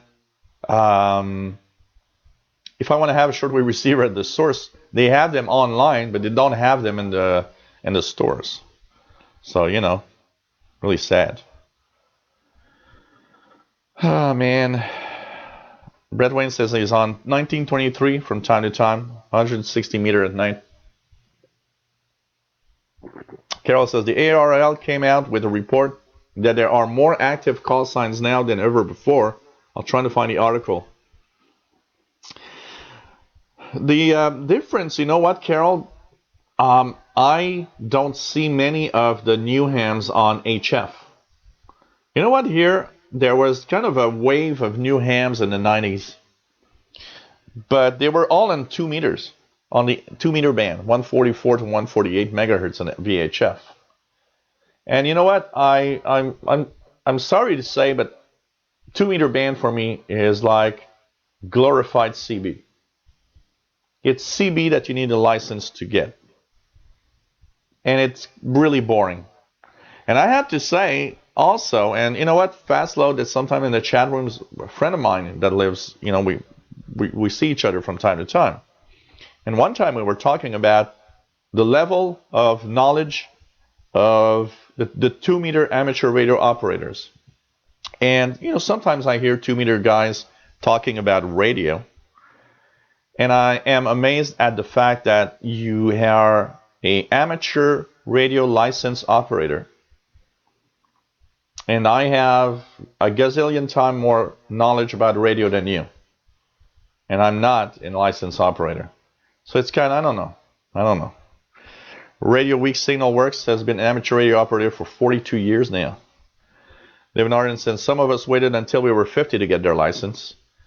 In the Atlanta area, we actively recruit youngsters at STEM events. Of course, we have to, you know, really try to get more and more into the hobby, that's for sure. You know, I'm amazed. I look at these shows that I do. Just what I do here. And, you know, YouTube, give you an idea, YouTube's average age, okay? The average viewer of YouTube videos, okay? The average age is like 19 years old. It's a very young generation that is looking at YouTube videos. We are out of that average from really a lot, okay? We are different from a lot of people. But what I find really interesting in this is that all the shows that I've been doing, all the videos I've been posting, the number of young guys or girls that watched my videos and said, hey, I had no idea this existed, and that actually bought a radio or did something because of my channel is surprising. And it shows that if you actually show the world that there's a hobby that exists that is shortwave listening, or amateur radio operators that talk around the world, it's very surprising that we can maybe get some young generation into the hobby. But I don't know. Well, Bobby Roretta says it should change the laws and not have a need for a license. I do think that the license issue is okay. I would not want to not have a license for amateur radio operation, because that would make it CB, and then there would be a gazillion idiots on the air. And you know, even licensed hams, there's already a gazillion idiots on the air. So I think it's okay that there's a license before you get it. You know, it's a very complex issue, because there's parts of the amateur community that say, hey, they should not have removed the requirement for Morse code. I'm more of the side of, you know what, for 2 meter operations, stuff like that, VHF, UHF, yeah, why would you need CW? You know, and you still have that requirement if you want to go higher in the license. I do want Morse code to be kept as a requirement for a very simple thing. You know what? If someday some catastrophe ever goes bad and we need to transmit and understand each other, you know what? Morse code is an amazing mode for when it's really in a harsh conditions. You will be able to hear a CW signal in the noise much more than voice and than a lot of other signals. So, you know, I gotta say, pretty amazing. Pretty amazing. Randall Ramsey, hello there. Nice to have you on board. Good to be here. Cool. Really cool. And really nice. Really nice to have all of you. Hey, I'm coming slowly. I'm coming slowly. Slowly getting down the chat room here. And of course, 2 chat rooms to check for. KP107 says, hey, Joel, remember you said something about HAARP in your shows one time? I am wondering why they start it up again in Alaska. And do you know what is the effect on the ionosphere and the propagation around the world if they start them all up again? Okay, first of all, HAARP has restarted. It has restarted as a university project, not like it was before that was owned by the U.S. Army. It is really doing experimental radio transmissions to see how they can affect and change the nature of the ionosphere at some point. They will beam up really strong megawatt signals that actually heat up the ionosphere. The idea behind this is to try and see if they can change, you know, for example, say you are in an area, propagation is bad. Are you able to bring propagation back to normal temporarily by doing such types of transmissions? And they had actually a few weeks ago, many days of transmissions. I believe I've heard very weakly some of them, but I did not hear much here. But there are a few frequencies in the noise I could hear there was something. And they're going to continue. Now they stopped for now. They're apparently going to continue this summer. But it's mostly in, you know, trying to see the types of effects they can have on the ionosphere. It's very local, the way that they affect things. You know, it affects things above Alaska where that transmitter is, but doesn't affect worldwide. It's not powerful enough for that, but it does affect locally, and it's, you know, it's a field of research. A lot of people say, well, you know, that's probably some really, you know, they're doing some really stuff that really, you know, secret, and that, you know, we're gonna get screwed and so on. And they're not doing anything really. Man. KC9KUH, you get your AM license, I'll buy you a radio. Really? Now that's really a good incentive to become a ham radio operator. If I become a ham license, you buy me a radio? That is a really interesting moment. So, you know. Oh, man.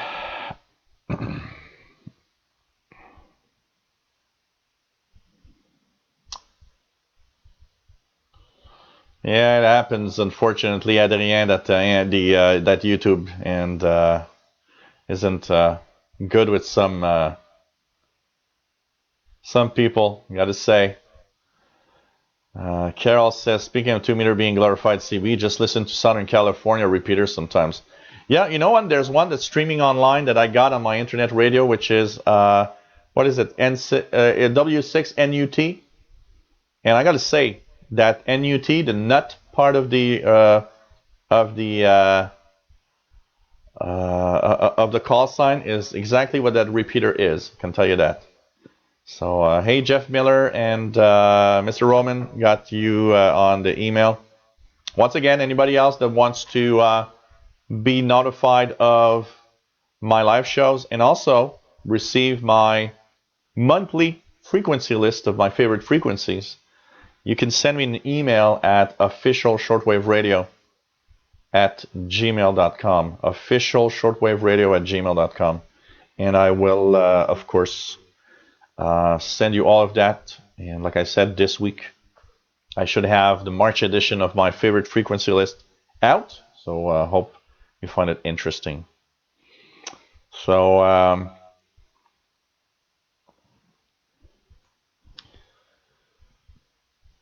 yeah, very often that's true. That's a very true. Scotty Tier 6, if you need parts today, you have to pay through the nose to local shops. But if you can wait, you get them from China for, and yeah, that is very true.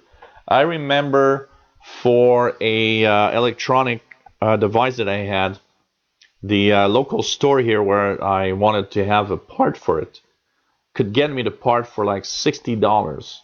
Now, keep in mind that electronic gadget that I had was like $100. So you got to pay $60 for a $100 thing. And then I went on eBay, and you could get the guy from Hong Kong shipping everything was like $20. So it's like, okay, $60 here. What? I got it for $20 on eBay. I'll never, of course, buy it here. That's for sure. Don Brown received your email. Carol T says a lot of preppers got their license and you never hear them on the radio, and they're stuck with their technician license.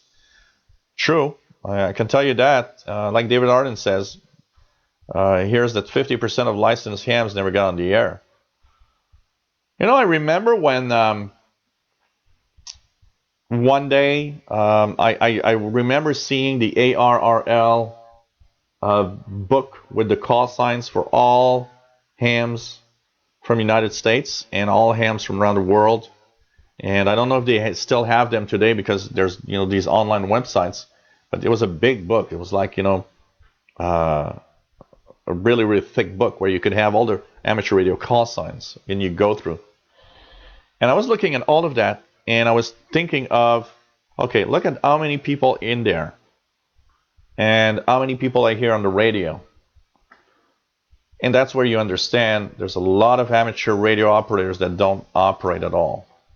My sister that passed away from breast cancer was an amateur radio operator. She was, back then, she had Victor Echo 2, Delta Papa Oscar as a call sign, long time ago.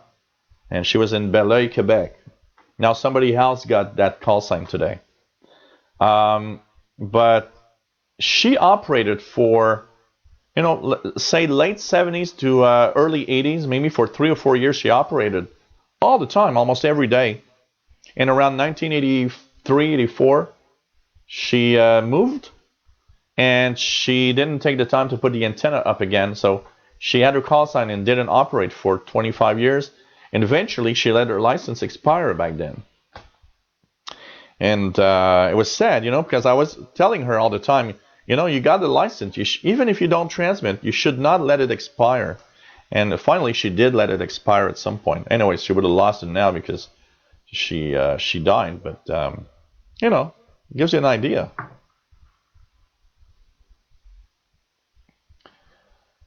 Okay, your DX, I got your email. So very interesting. Mustafa, Gilles, why does Radio Shack change the names of the radios to its own? That's branding, basically. It's like Radio Shack is a name that a lot of people know. So for them, it was like a good idea. Let's put Radio Shack name on the radio. But a lot of them were made by other companies. A lot of them. Their scanners, most of their scanners were made by GRE. And there were a few that were made by Uniden, but yet they were realistic or Radio Shack branded. It's just a question of branding, of having their own name. They know that Radio Shack is a known name, and people would relate to the fact that, oh, it's a Radio Shack, it might be good. Mostly that, basically. Can tell you. Take care, Spark Detect. It was nice to have you on board. And no problem. Oh, man. There you go, Jill. Yeah, you know, that's kind of interesting. Somebody offering you a radio if you have your ham license makes you really want to. No, Calvin Morgan, weather modification is not at all what HAARP does. It doesn't even interfere with the weather.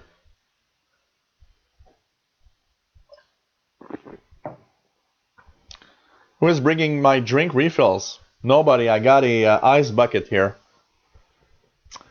And it's full of icy beer and ice water. MDK2 says I could hear one of HAARP's Luxembourg effect tests. I didn't notice the predicted blending, but I had it on 2 receivers and it was cool. Yeah, they were trying all sorts of weird effects and blends of frequencies. It was kind of interesting. Hey, David D'Alessandro, first-time listener. There's always a first time, and you're going to get hooked, and you're going to be here all the time. Nice to have you here. Radio Weak Signal says so many technician class operators feel like they are stuck with just 2 meters, 440 FM only. But 6 meters is a great band. 2 meter SSB is a lot of fun. You know, 6 meters is that amazing band that you either just talk local or one morning you wake up and you hear these great signals from 1,000 miles away. I love 6 meters. Every summer I try to listen for sporadic E-skip there on 6 meters. Every summer.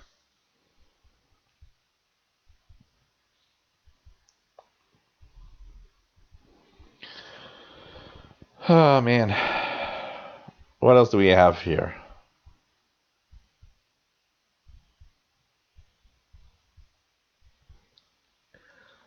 I did see the Sony TR55 transistor radio. I've never used one, so I don't know. 1620 AM radio, Red Horse radio. Certified port 15 AM transmitter here in the USA, can cover a few miles. There's also port 15 shortwave band here in the USA around 13 megahertz with a much greater coverage area. Yeah, that's it. You've got it, Carol. It's my cat. DX the cat is bringing me the refills. Oh, man.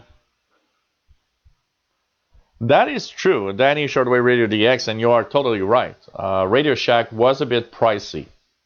That's for sure. You know, the things they were selling at premium price. But still, Radio Shack, you know what? And that's pretty much always how I worked. Every time I would see a rig at Radio Shack, I would wait because I knew it would come on sale at some point. So if I'd see a $200 receiver, I knew that if I wait a little bit and basically at some point it would be on sale. Sometimes a really good sale. So I pretty much every radio I've bought at Radio Shack, I waited for a sale.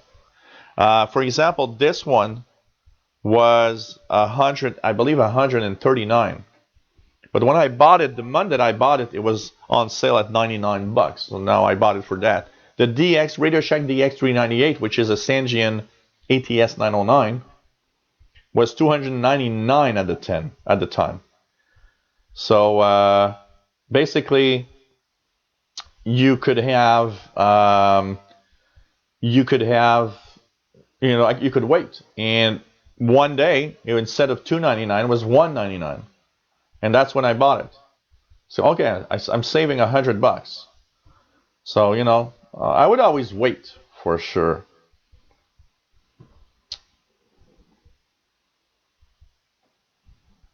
W9NES says, who is the person wanting to give away a ham radio? I have been a ham since 1992 and could put a nice radio to use. So, it's kind of funny. So, what else do we have here? What else do we have here?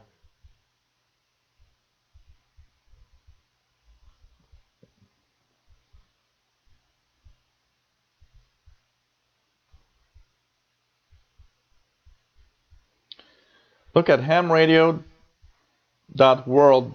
They are all kids. It's a good channel for you to know. Oh, that's interesting. I need to check that out. You know, there was a very interesting. There was a very interesting. I think it was a video that I've seen on YouTube somewhere where I could see that they were introducing amateur radio to some young generation today, and it was kind of interesting. They seem to be really, really, really, kind of fascinated by it. Can tell you that. So pretty cool. Radio Week signals. The Icom 8600 will be a dream radio. It looks like a very nice radio indeed. It'll be around $3,000. David D'Alessandro says, I like your two old-timer radios behind you. Oh, the radios here? Probably. These are all-American 5s. And great little receivers. MCLA Drifter, hello there. How are you? Nice to have you here on the other chat. And okay, we've got a lot of nice little emails to add people. Edward Martz will add you to the list, of course. And it's going to be interesting. Hey, Griffin, hello there. Nice to have you here. And pretty cool. So we are, an hour and 45 minutes into the show. And so we're talking about a lot of things, answering questions, sharing comments. But today we are actually, this is a really cool show. And we talk technically about some pirate radio activity when we can. And of course, this is a shortwave show we have every 2 weeks on Saturday evenings at 2000 hours UTC. We talk about shortwave, different aspects of shortwave, and answer questions. If you've got some newbie questions or any types of questions you're not sure about, we're here for that. We're a great bunch of guys. There's a chat room. Always fun. Bill Mead, hello there, says he's watching from downstairs on his TV room with a beer. So cool. Cheers. Here, Bill. This is your cheers. Nice beer. Nice looking beer there. Pretty cool. Pretty much. Color is really close from mine. Really nice. Really cool to have everybody here. It's always nice to have little pictures of you guys watching. It's always kind of fun to see that from here. So, Casper Peterson, hello there. And yes, you will be added to the list. Really nice. And it's pretty cool. It's always nice to see that everybody's here. Did you like École Secondaire Joseph? Yes, that's where I went to high school. École Secondaire Joseph François Perron. I went there when I was younger, and that was my high school years. It was an okay school. It was specialized in music, and really, really amazing. Nice little. Yeah, I do need a beer refill now. So really, really nice. Scotty Tier 6 says we'll be doing unboxing and first power-up videos of the R8600 arrives, and probably a few vids exploring the features and comparing the performance to his R9500 that he's had for almost 10 years now. Cool. I'll be watching that for sure. Mark Tuyet, thanks Joe for turning me on to shortwave listening. Still enjoying my Degen 1103. That's cool, and it is amazing radio. Amazing radio. So it's going to be really, really nice. And that's when I get a testimony like that, it's always really, really, really cool to have everybody on board. And hey, in the chat room, I was just do some little promotion here if anybody wants to help in any way.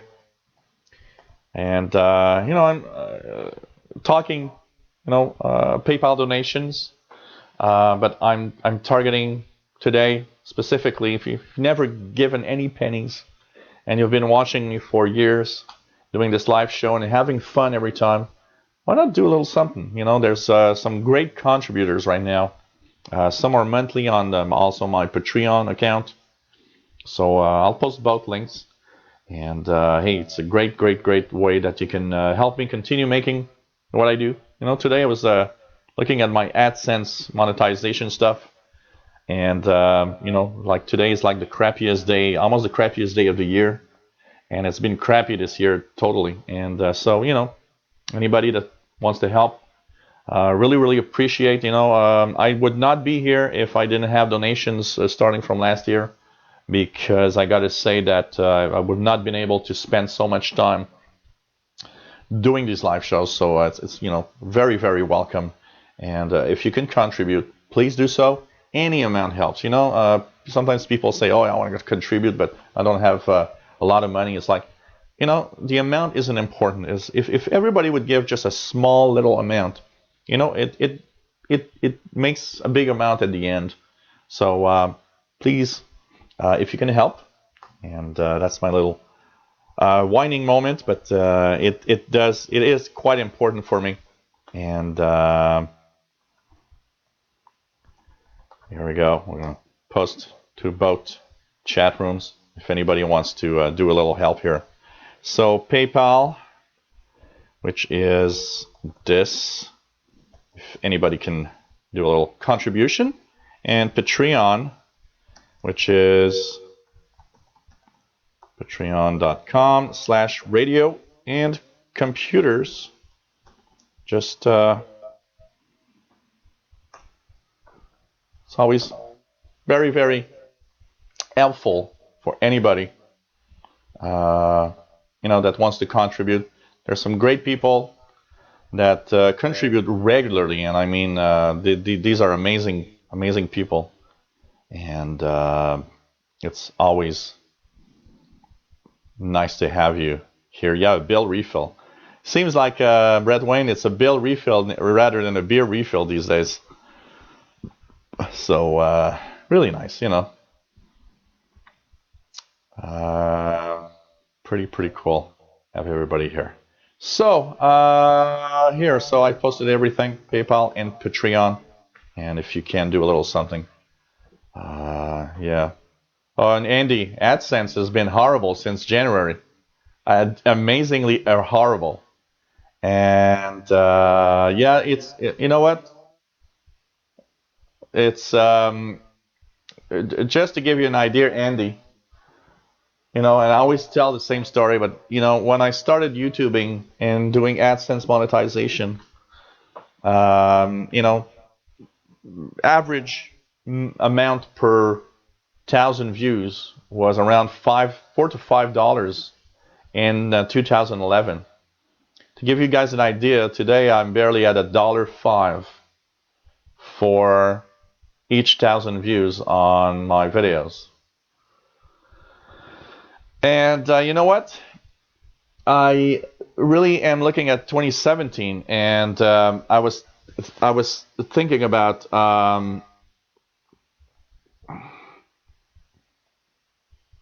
you know, if it goes below $1, which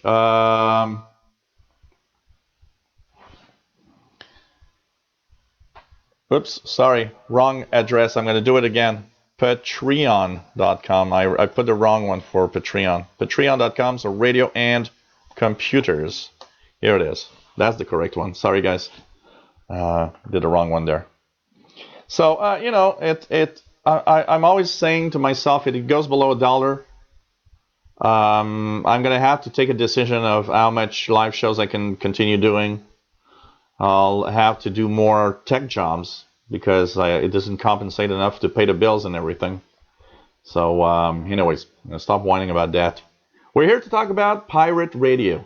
And, anyways, so Patreon.com/radio and computers is a great place also to give money. PayPal is a little hard to pronounce, so I'm going to actually, because some people are watching, but they're not in the necessarily in the chat room or anywhere. I'll show the PayPal to the camera in a few seconds here, so that everybody. It's kind of a hard one because it's my name, and I should probably do a PayPal that's much easier for I never thought that I'd get donations through PayPal, so that's why I used my own my complicated email, because for me PayPal for many years was to pay for things, and it never occurred to me that someday I'd be asking for any donations at some point for something. So it's just kind of funny here. So let's check out here the loggings. Any pirates right now coming in? Where am I here? I am in the Euro pirate part. So let's check it out here. We're going to check out HF Underground and see if any pirates or any pirate activity right now. And for the boards, Shortwave Pirate for North America. And hey, what are the pirates right now? Anything logged right now? Still nothing logged. So, but we are going to still tune around and see if there's anything. So let's check out 5150 for any shortwave relay. Nothing there. Let's go to 6850 and up. Anything special here? Nothing seems to be there.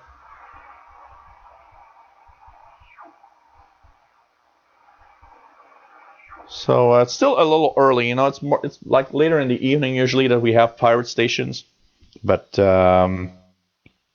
this is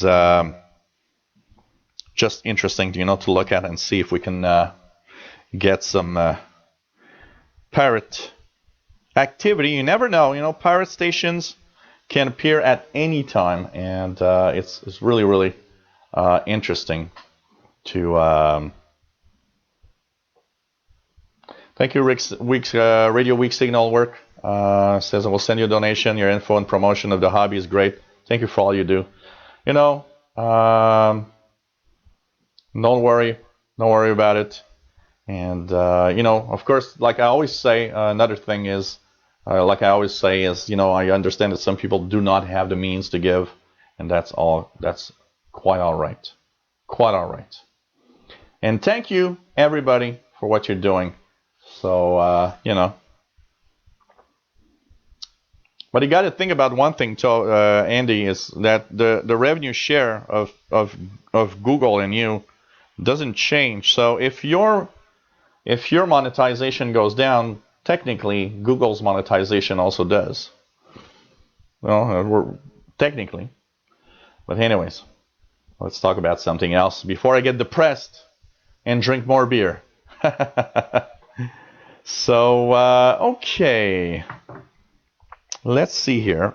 Just before we continue, I will show the PayPal email in the camera so that people that are not in the chat rooms will also know if they want to do a little something. Okay. No problem, David. No problem, David. And thanks for everybody. I got to say one thing is what's helping me continue is, the fantastic words that I get from a lot of you. I get regularly some really cool, positive, thanks for what you do. Thanks. I hope you continue for a long time. That really does help a lot when, sometimes, I know money is hard to come by for everybody. We're all in the same boat with that. But one thing that's for sure is that getting, little messages of you guys telling me, hey, please continue what you do because it's great. At least it helps me a lot. And thank you, all of you. So, sorry guys, I'm just doing it on the tablet here. It's easier. So, You are watching the Shortwave show, and this is coming to you, of course, live from Montreal, Quebec, Canada. And we talk about pirate radio tonight. And hope everybody's having a lot of fun. I am having a lot of fun doing this. And so it's pretty cool to have all of you. So, just to show here, last little thing. So anybody that wants to send me a PayPal donation that's not in the chats, here's the email where you send it. PayPal donations are here. Oh, you could see the refresh rate of my tablet in the camera. That's kind of interesting. So PayPal donations at the Yahoo email address that you see on your screen. And I'm really sorry to annoy everybody about that, but so unfortunately, it's a big part of my income to continue making these great shows. So, hey everyone, what do we have? We have VE2EIV. Bonjour, merci Robert, and always nice to have you here. Pretty cool. And you're saying in French, it's always interesting what I have to say. Really, really cool. So, did I? Really? Did you check the email? Let me recheck the email here. Yep, it should be okay. That address is quite all right in the chat. But I just showed some the tablet here. So I remember a scorpion. Oh man. So yeah. So anyways. Yeah, it should. You probably have it wrong. You know, my email is a little complicated, so just verify that you entered the email mark correctly. It's probably just wrong. Do a copy and paste. I really should have a much better email for the. Whoops, sorry, I just kicked the camera here. And should have a much easier email for that stuff. So yeah, it's nice to have 80 people watching. It's kind of cool, and we're having a really nice turnout for the Saturday ones. The Saturday shows are really cool, and it's really fun. That's been a lot of fun, I gotta say. So really nice to have everybody here. So, hey, before we continue, you know what? I want another beer. So, hey, the Axe the Cat, thank you for the beer. Nice to have you here. No, the Axe the Cat is probably sleeping right now. And, yeah, really cool. It's a nice turnout. Last time we had about 80 again. We're having a nice turnout. And, you know, it's cool because it's getting slowly better and better. Also, what I find really nice is the fact that my radio live shows after 48 hours pretty much always have more than 1,000 views, which is really nice also. So, you know, it helps me continue, I can tell you that. Russ5626, love your channel and videos, although most of goes straight over my head. I have an Icom ICR20 like you, I think the same antenna too, by the looks. Any tips? Any tips for the R20? The best tip that I can give you, and it depends what you want to listen to, okay? First of all, unfortunately, if you want to mostly do shortwave, I got to say the R20 is not the good receiver for that. It does receive, but it's not, you know, it's not a shortwave rig. But the best tip that I can give you, when you are on VHF or on UHF and you're trying to tune around, please learn to use the RF gain, okay? When you press that button here for RF gain, right here, you press and hold, okay? This is a must. The RF gain is controlled by the buttons here, the tuning knobs on the top. Learn to lower the RF gain if you are in a high, like in a big city where there's a lot of strong VHF, UHF signal. That's probably the #1 tip I would give to any R20 users. This receiver has one flaw: it overloads easily. So that's one thing that I find a little annoying. But still, if you learn to use the RF gain correctly, it shouldn't be too bad. I actually learned to master that pretty much a lot. Second, learn to master the dual watch, because you'll be listening or scanning two frequencies at the same time, and I gotta say, that is one of the best features ever. You can scan two frequency ranges and listen to two frequency ranges at the same time. And if you've got an antenna like this, learn to make its length dependent on the frequency you're listening to. So for example, if I want to listen to 900 megahertz, I'll actually close a few sections. Why? Because the higher frequency you are, the shorter the meter length, the shorter the length, the wavelength. And so starting at 900 or 1 gigahertz, learning to lower some sections to improve signals rather than keeping it always maximum, another must to master. But apart from that, scan around, scan all the frequency ranges, and amazing what you can get, to tell you that. So W9NES says, I'm also a shortwave listener, have 13 shortwave receivers I use in my comm center. Cool. Can you give us some of those receivers? Would like to know a few of those receivers you're using. So, well, same here, Scotty. Usually, almost 90% of the time when the camera moves, it actually is because DX the cat is moving around and kicks the camera off. But this time it's my foot. Aaron Will.I.am. Hello there, welcome from Mid Wales. Nice to have you on board.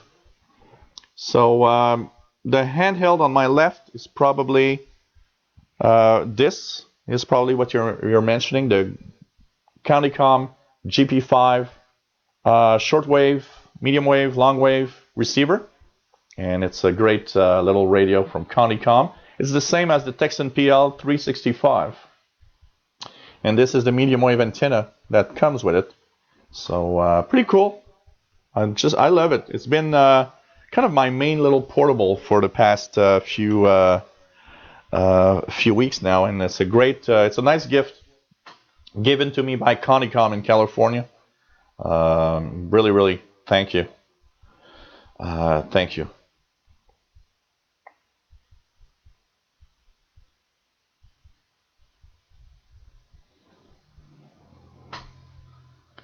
Brett says, should I review the live shows to up the count? If you wish, why not? Have you ever had the Kenwood R5000 R2000? The Kenwood R5000 was my main radio from the year 1990 up to about 2011 when I changed it for this because it broke down. The Kenwood R5000, when in top shape, is one of the best receivers I've ever used. For shortwave, it's amazing. Eric, VA2MO. VA2MO. I've read a lot about pirate CBers in Europe on or around 6.6 megahertz. Did you ever happen to hear any? Thanks and good job on your channel. Thank you very much, Eric.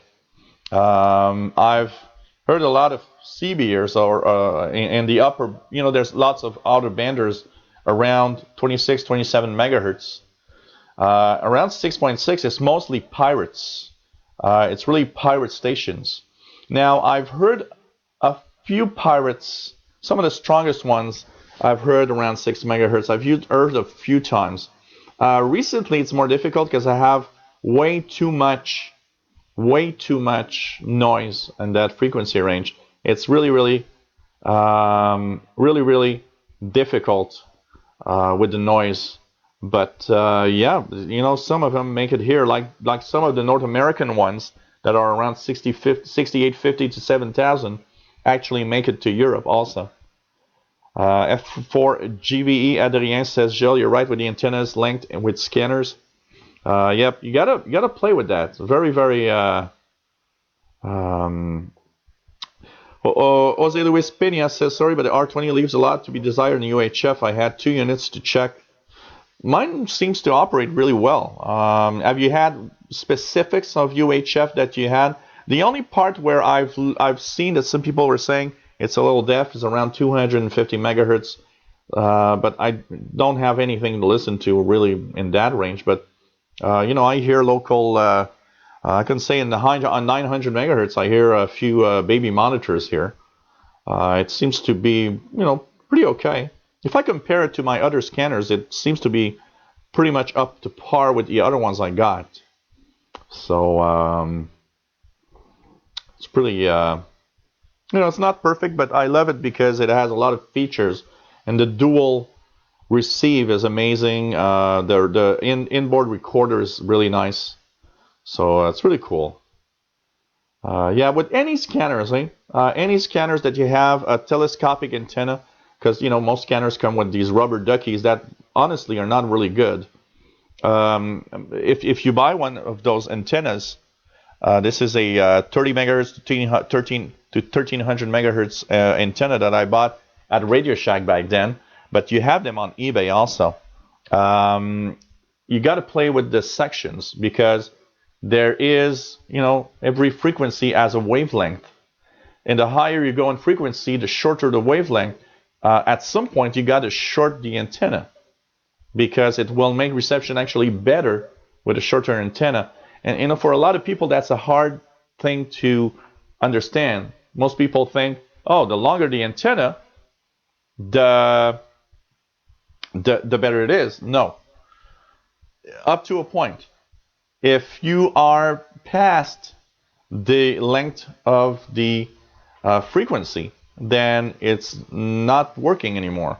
You need to have it as close to the length, and so the higher the frequency you're listening to, the shorter the antenna must be in general. Radio Week Signal Works says, still have my trusty Icom R3, great little radio. The Icom R3 is, you know, most Icom portables are pretty cool. I'll do a little something here, guys, for a second. So we'll see here. Here we go. I moved out and moved back into the stream because there was I could see the output was not as good. So if you have a few problems, it might be for a few seconds. Thank you, Mark. Mark Tuyet made a small donation to the channel through PayPal, easy and painless. Thank you very much. Much appreciated. Thank you. You know, one of our regular contributors is in the chat also, Bobby Burgess, a regular contributor. And anybody that, you know, gives a little something, I'll mention your name. I'll be happy to.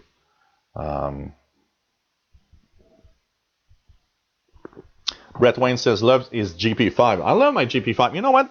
Imagine if this receiver had a keypad, so we can direct input the frequency. I mean, this I would fall in love with because it is really amazing for what it is. I can tell you that.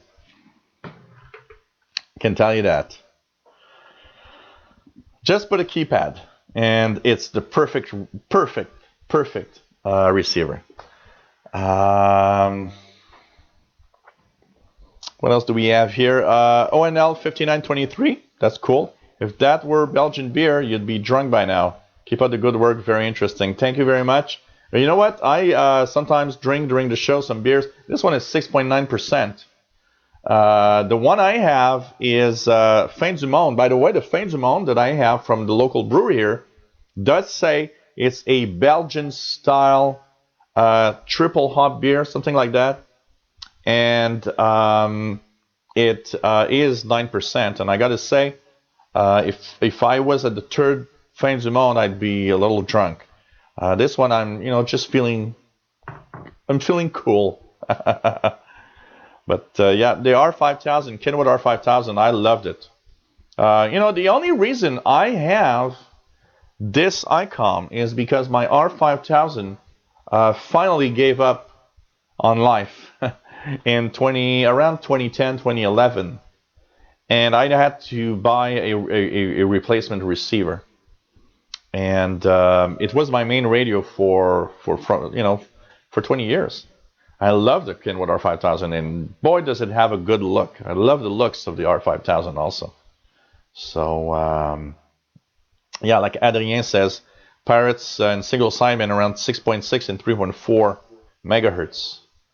Yep, a keypad would be fantastic. It would turn this into one of the amazing little radios you can get.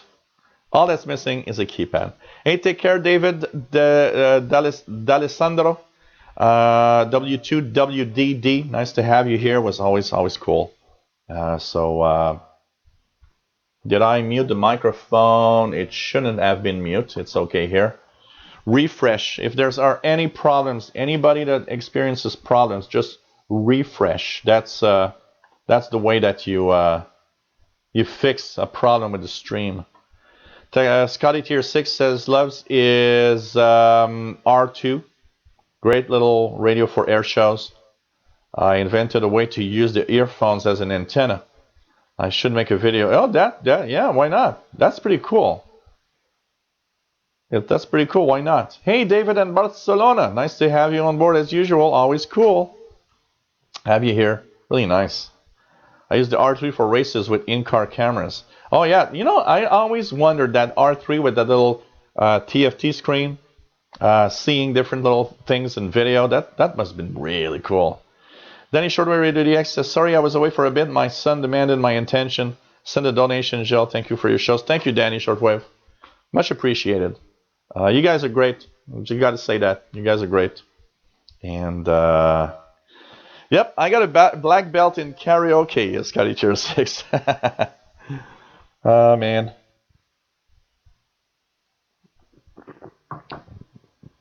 That's kind of funny. I hope, Ivan McRoberts says, can hear someone down the road from me singing with a karaoke machine on my scanner. Kind of funny. At least I hope he sings well. You know, I go to the karaoke regularly and I sing a lot of songs there. And one of the things that I have a lot of difficulty, you know, I know it's a karaoke and we got to be, you know, relaxed. But one of the things I hate about that is when some, you know, people don't sing very well.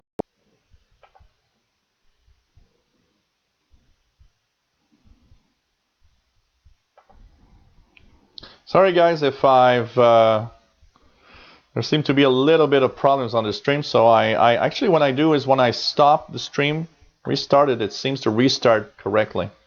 So sorry guys, I'm really sorry, man. This is YouTube stuff, and I hate it. Hey Brian Millen.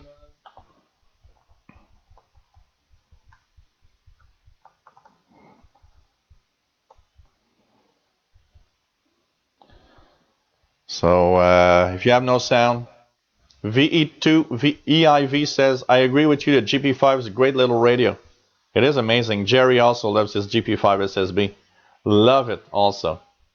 So I wanted to have an R3, an Icom R3, and I remember that there were a lot of places around me that had wireless cameras. And I was always thinking, oh, I could watch the video from the wireless cameras. Hinok Novdal from Norway. Pretty cool to have you here. Welcome aboard. Nice this. Scott Pastor, turning it off and then on again worked for me. Yeah, always the same thing. Anybody that has problems with the stream, video or audio, you either refresh or you just close your browser and come back. Usually works okay. When there's really heavy problems, I can see at my hand because I have two indicators here. I have one that's showing me the output in megabits per second.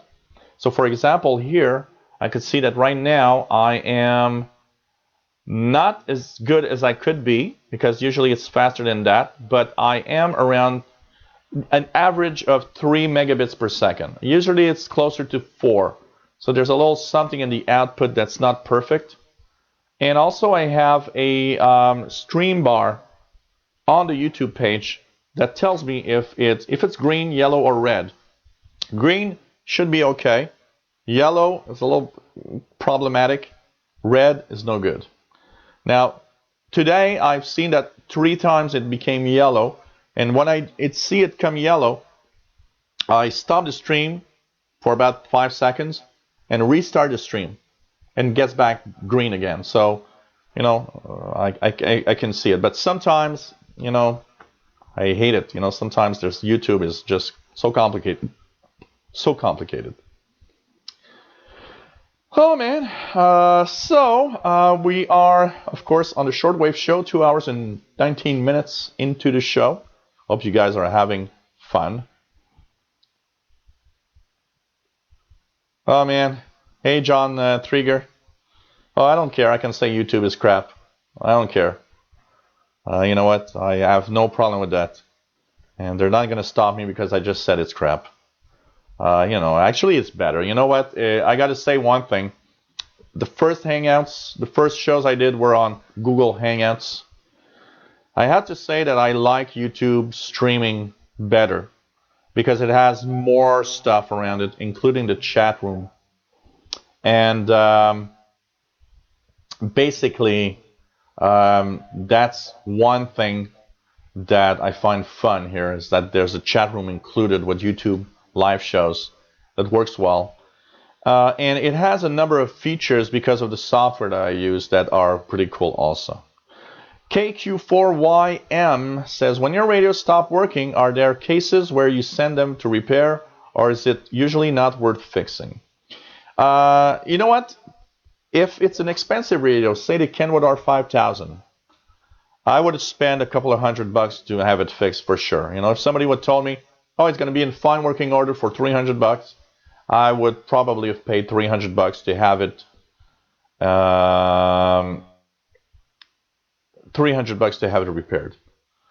Now, you know, there are cases where it's not worth it. Receivers that are, you know, $150, I won't pay $100 to have it repaired. I'll just buy a new one. You know, the portable receivers, most of them is not worth it to get repaired because it's gonna just be too expensive. And Grandly says, "Speak your mind, brother. Freedom of speech." Yeah. You know, I can say YouTube's crappy, and that's it. That's my. So, you know, sometimes it is. Sometimes it is crappy. I'm sorry, but that's the way it works. And so, let's hope we're back. Here we go. That's the way it works. But, yeah.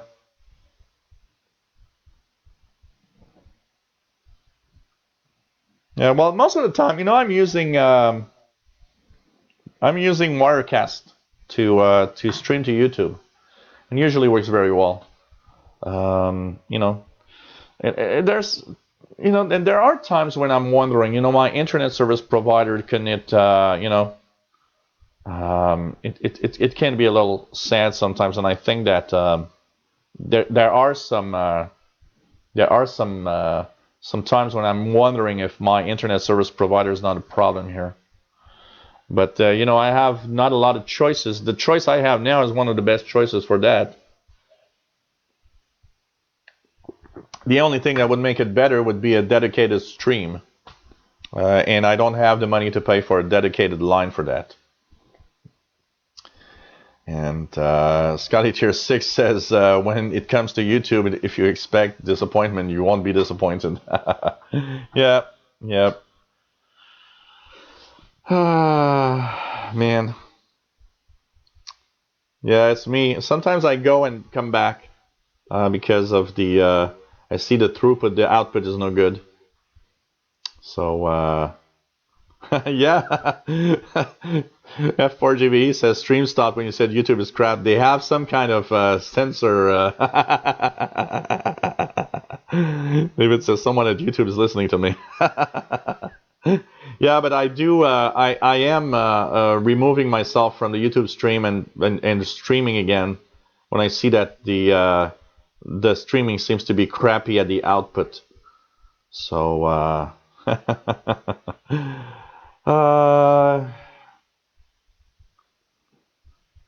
don't know why it doesn't work that well. I'm using Windows 3.1.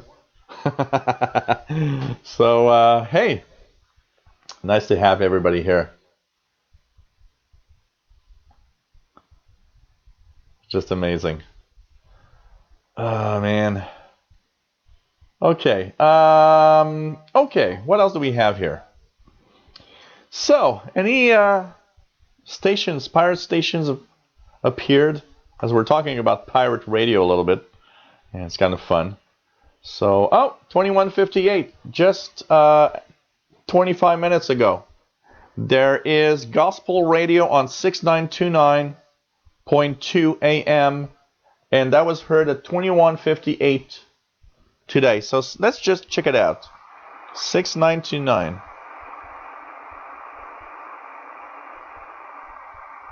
I ain't hearing anything, but somebody is mentioning that something called gospel radio just signed on 6929.2 AM mode, and this post comes from Chris Smolinski, Westminster MD, which I guess means Maryland in the United States. And so he's got a hell of a good antenna, though. But if anybody in North America wants to try it, and the East Coast mostly, gospel radio, 6929.2 AM. I don't like that name, but at least it's a pirate radio. You're right, David. Windows 3.1 is too advanced. I should try MS-DOS streaming. That would be so funny. Well, I am streaming on YouTube with MS-DOS 5.1.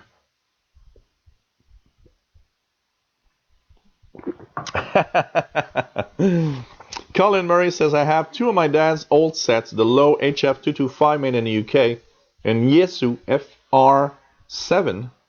Would they be any good now? Yes, absolutely. The low HF225 is a good radio.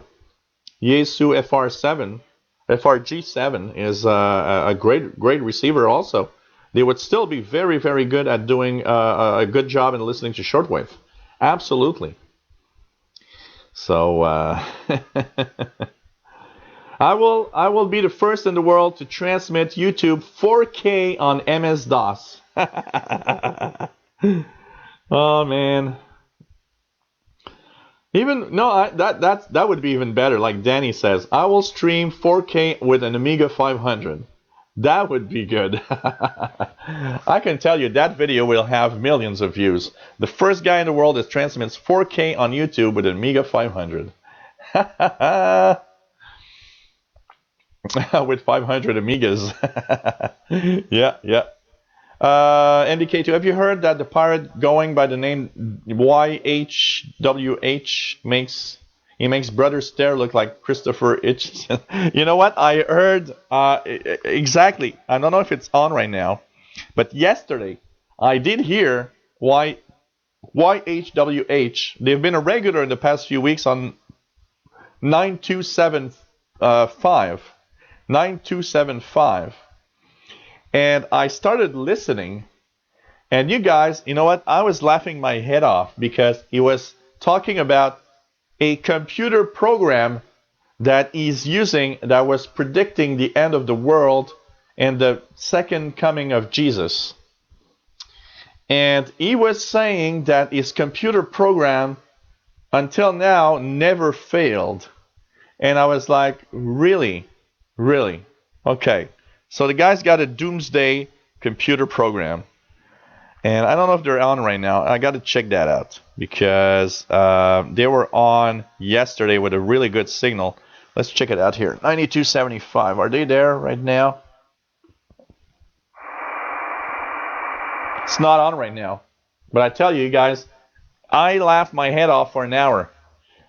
Most entertaining listening, okay? A computer program that can absolutely predict doomsday.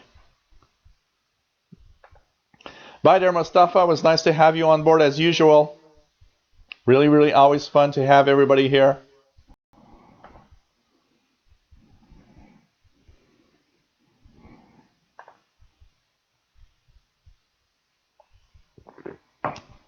So, man, that was something.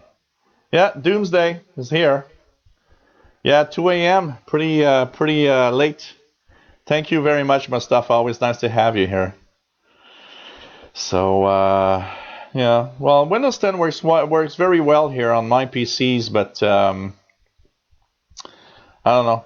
I'm in the process of needing maybe a new PC for the streaming, and I'm thinking of for the live shows. If I decide that I have to continue doing live shows, I also want to decide. I want to buy a dedicated machine just for the live streaming stuff, and it will only do one job: live stream shows, and I'll have the other computers to do other things.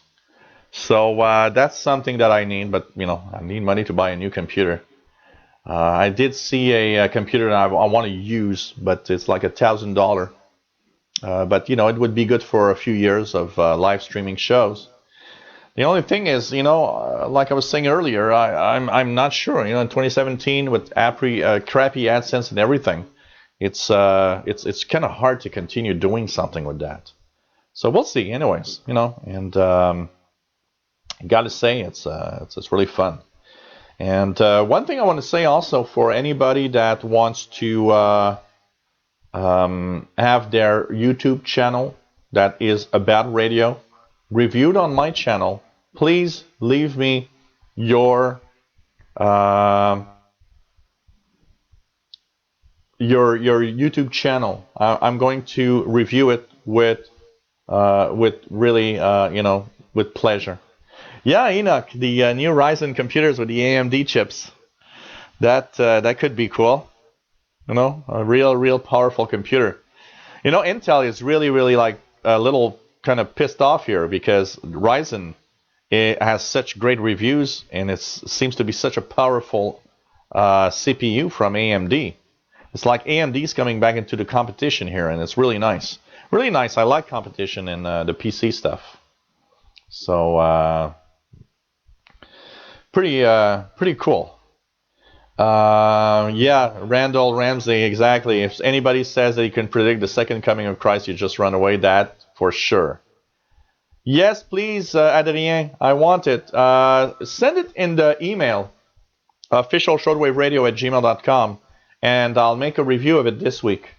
I've reviewed a few channels, and almost all channels got like 30 new subscribers just because I talked about them. So, yeah. I'm pretty sure pretty much all of these, Brother Stair and that station, that WHYH, I can bet you if God exists, all the preachers we hear, they're all the ones going to hell. I can tell you that. So please, Adrien, I want it. Oh, well, you know what, Adrien, you'll get like 20 or 30 subs just because we're going to talk about it. We're going to all subscribe there. And if I'm not following you, I will subscribe immediately also. So pretty cool. Yeah. It's I can tell you one thing. It's just what I like is when Brother Stair starts ranting at Glenn Hauser. It's always kind of fun to listen to that. Hey Joseph, nice to have you on board. What's on 9930? I'm just gonna try it if I hear it here. And yep. Nothing here.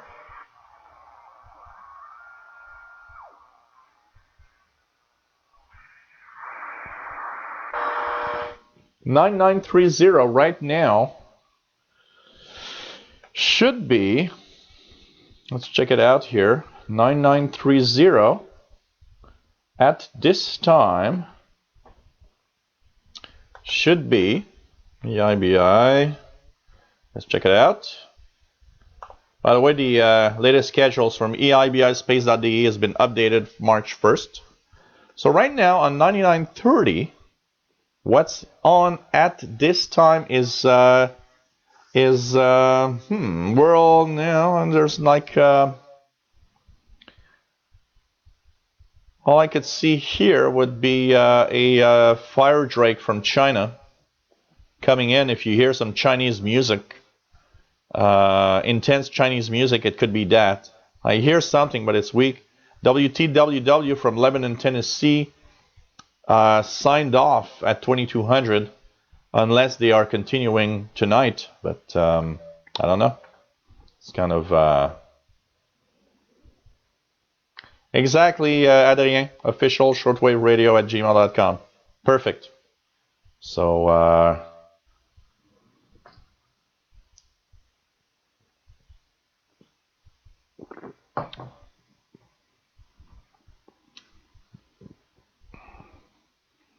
hey, Mike Bot. Nice to have you on board.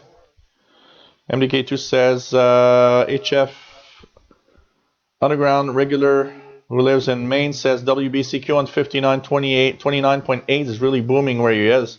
Let's check it out. Okay, thanks, MDK2. It says here in the schedules that they're ending at 22, but I wouldn't guess. Maybe they're continuing tonight. 5130. Let's check it out. Oh man, it's booming, really booming here. I can tell you that. WBCQ on 5130 with some quite rock music. Wow. And yes, it is off frequency slightly. 5129.8. It's S9 plus 30 here. S9 plus 30 on 5130 right now.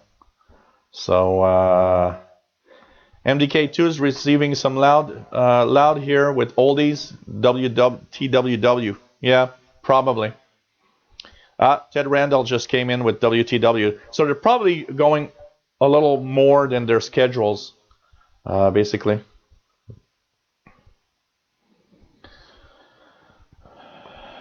Seven subs and no vids. That's weird.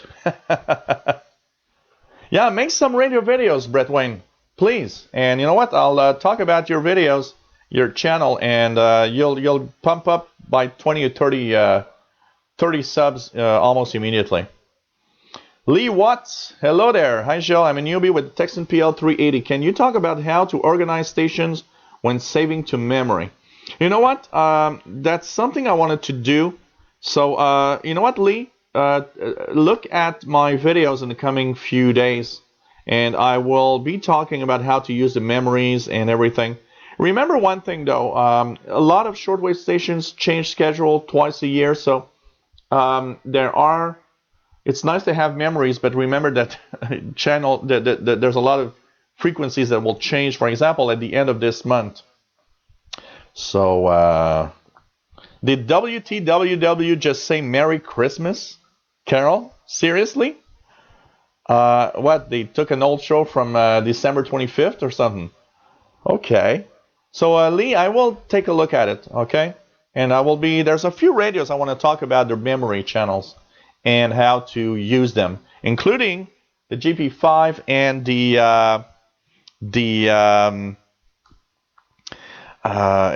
Texan PL680 and so on.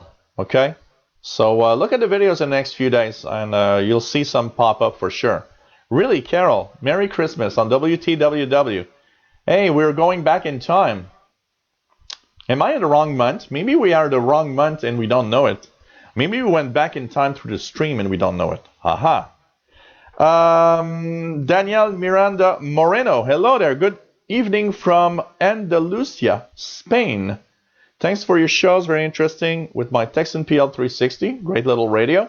I'm starting to discover this amazing world of radio. Hope to improve in the future. Cool. This is cool.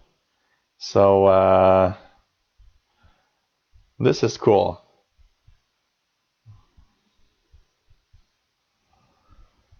Well, you know what, Europe DX, if Voice of Korea is in hell, okay, Brother Stair, who cares? That's real hell.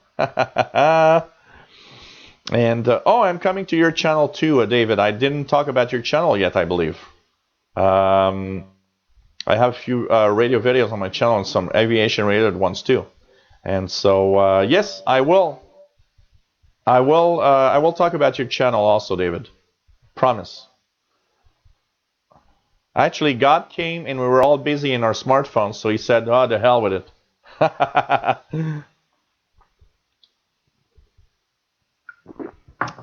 Oh, man.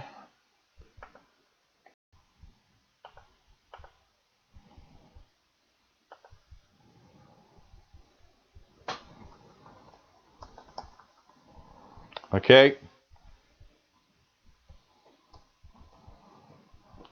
We're back. Had to restart.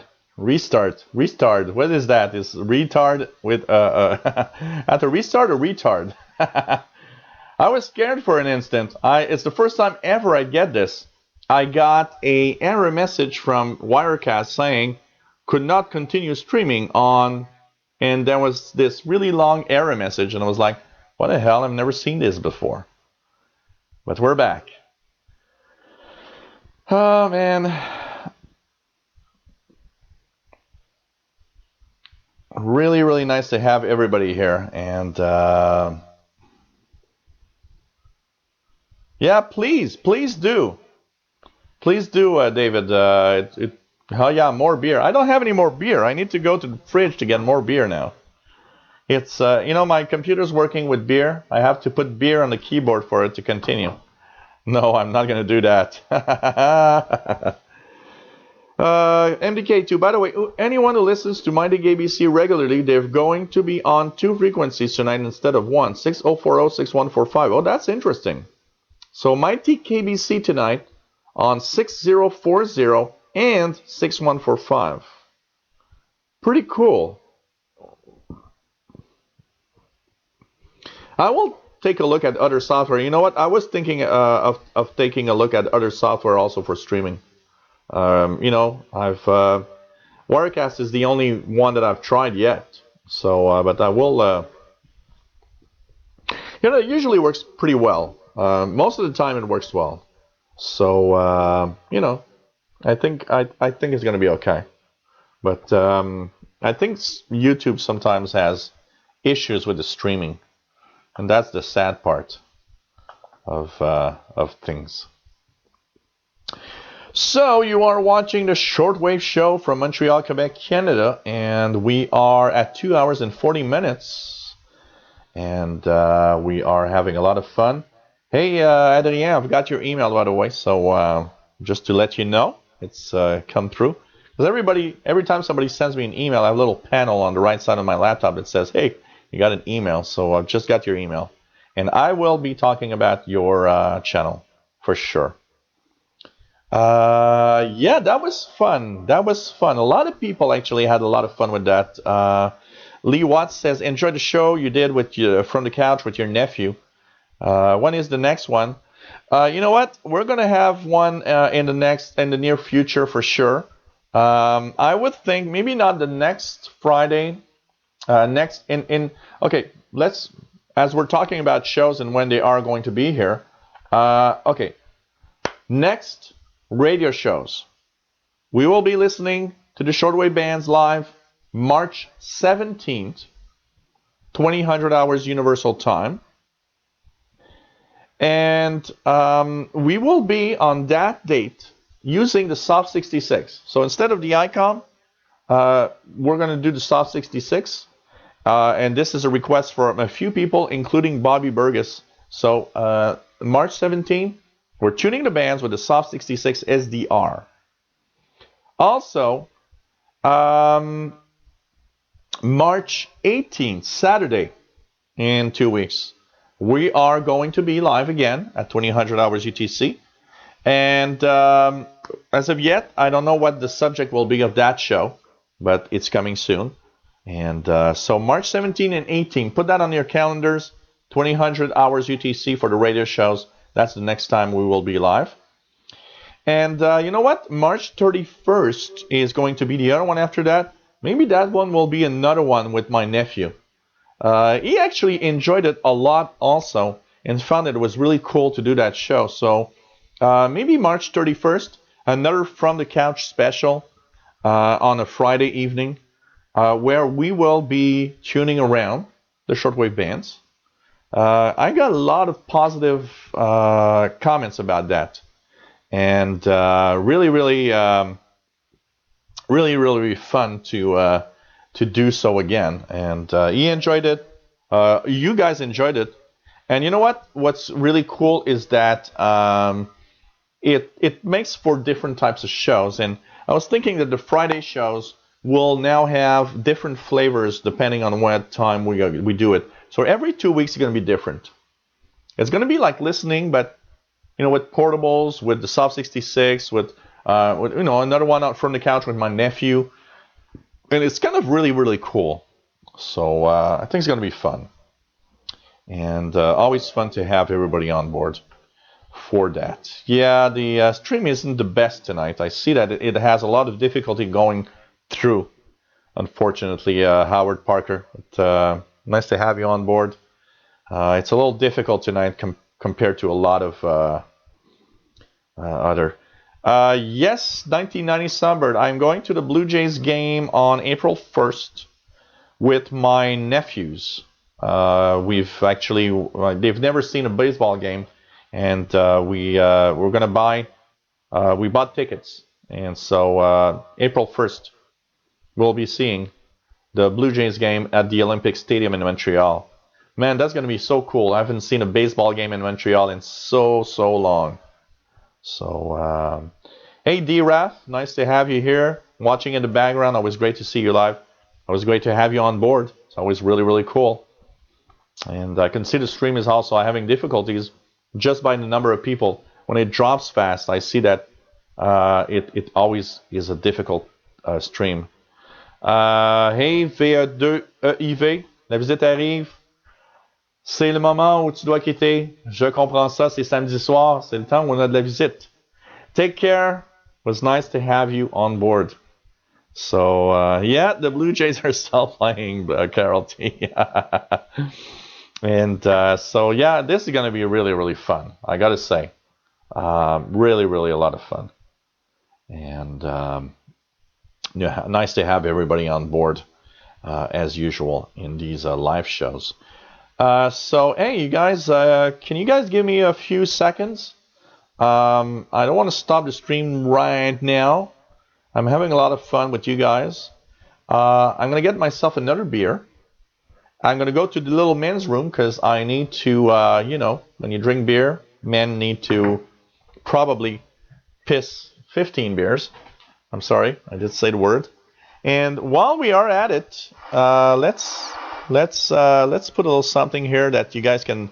Well, no, I got a microphone on me, so I'm just gonna turn off the mic, exactly as Carol says. Turn off the mic so you guys don't hear it.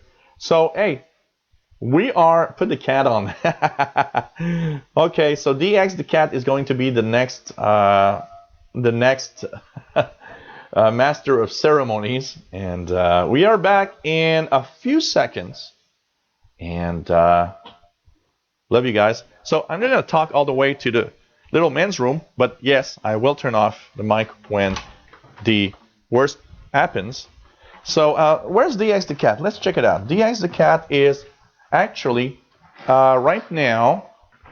Where is he? I'm looking at where is DX the cat. Oh, he's in the bedroom. He's in the bedroom? No, where is he? Wow. DX the cat is not in the bedroom? Oh, yes, it is. He's under the cupboards. He's actually gone under the cupboards in the bedroom. It's just so funny. There was like a big lump, and I was like, oh, there he is. So okay, here's the little men's room. So turn off the mic.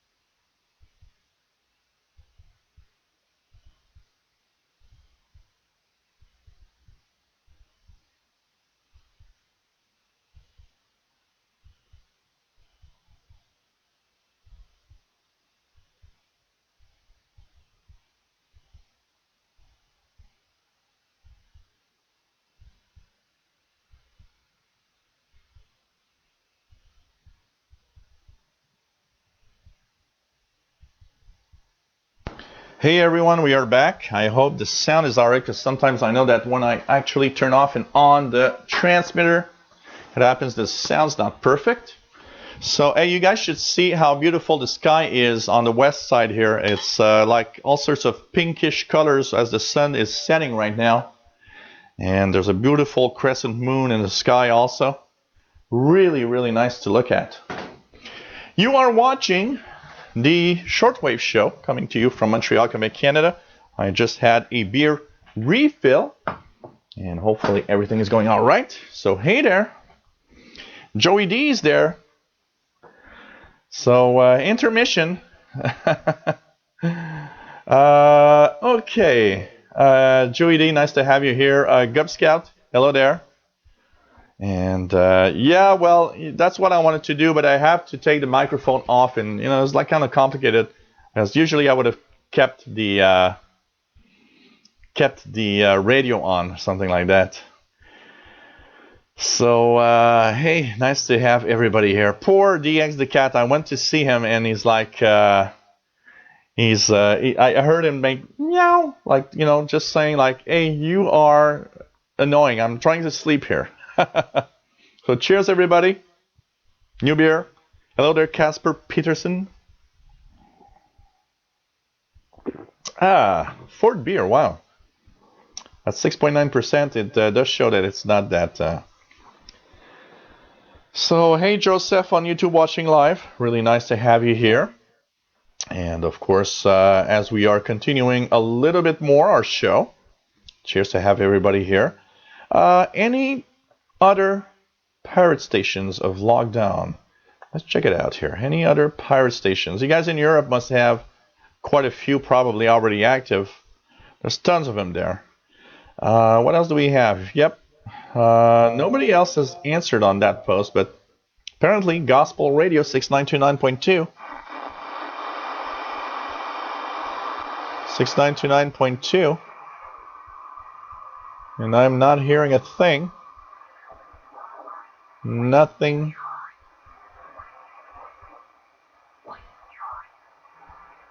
Ain't hearing anything here. And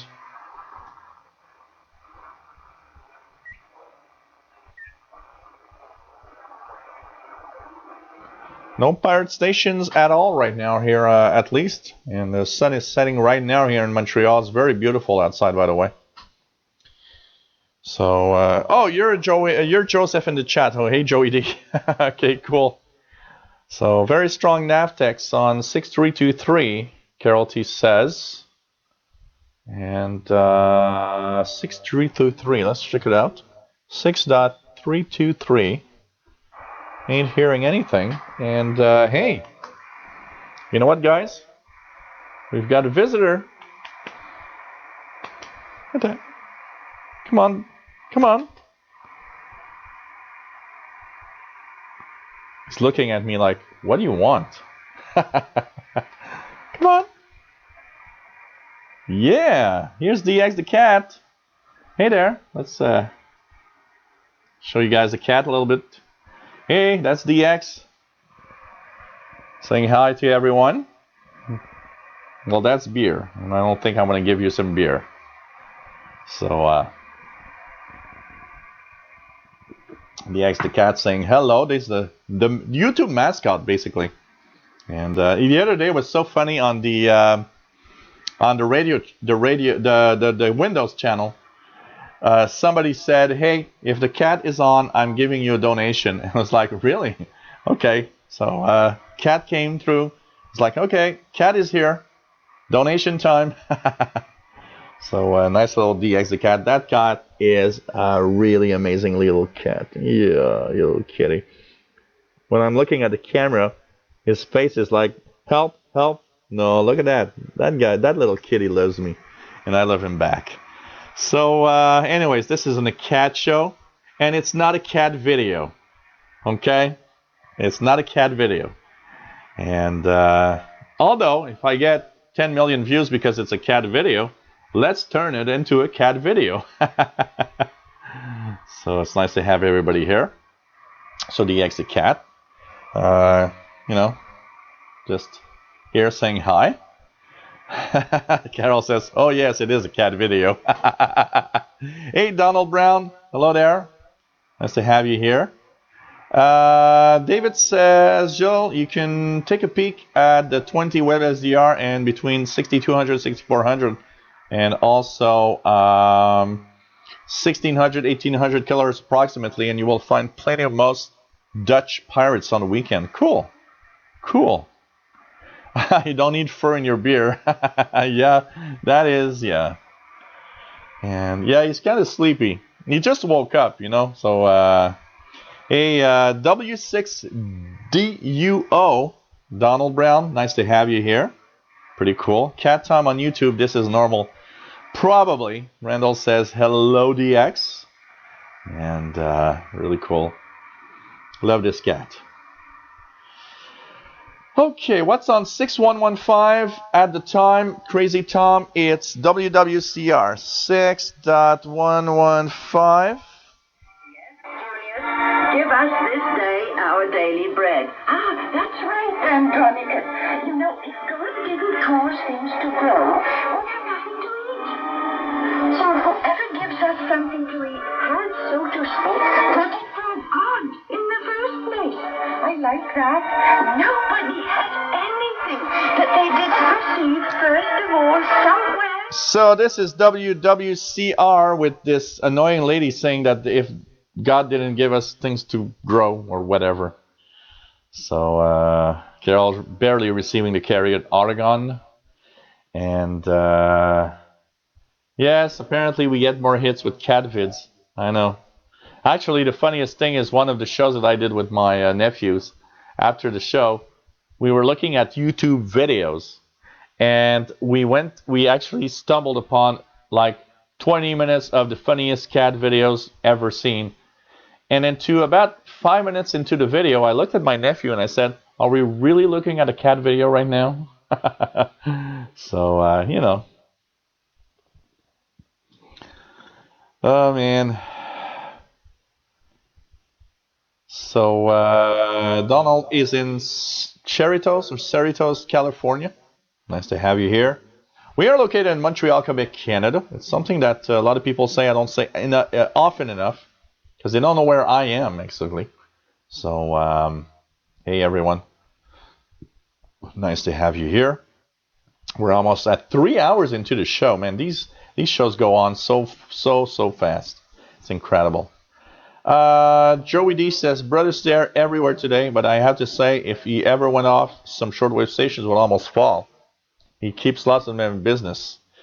That's a lot of my way of thinking. Brother Stair gives a lot of... Man, I've got cat hair everywhere. Brother Stair does, you know... Yes, he's everywhere, and... Unfortunately, you know, it's for a lot of people, it's the only way that that, you know, these stations are making money. But yeah, you know, if Brother Stair would disappear, okay, take care, Europe DX. It's nice to have you on board. If Brother Stair would disappear, yes, a lot of stations would actually go off. A lot of U.S. private stations. You know, look at the WRMI's frequency schedule. Remove Brother Stair. They don't have a lot of transmitting hours suddenly. Can tell you that. Can tell you that.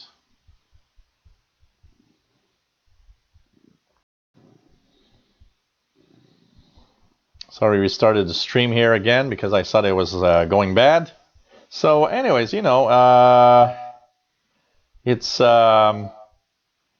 something to think about. You know, I'd rather have 20 Stair frequencies, but at least know that these stations are still on the air than with other content, because they have other content, than Stair going away. 73 is Donald. Nice to have you on board as usual. F4GVE, Adrien, yeah, France Inter did close 162. More and more stations are going off. You know, these stations broadcast with tons of power, but it's still, you know, it's the end of an era. I mean, I don't know. You know what? One thing that I want to know, are you guys in Europe, okay? Because this is really a European thing. You guys in Europe, do you see a lot of people listening to the long wave stations? in Europe? That's a question I'm asking here. You know, here everybody's going to FM and listening to FM stations.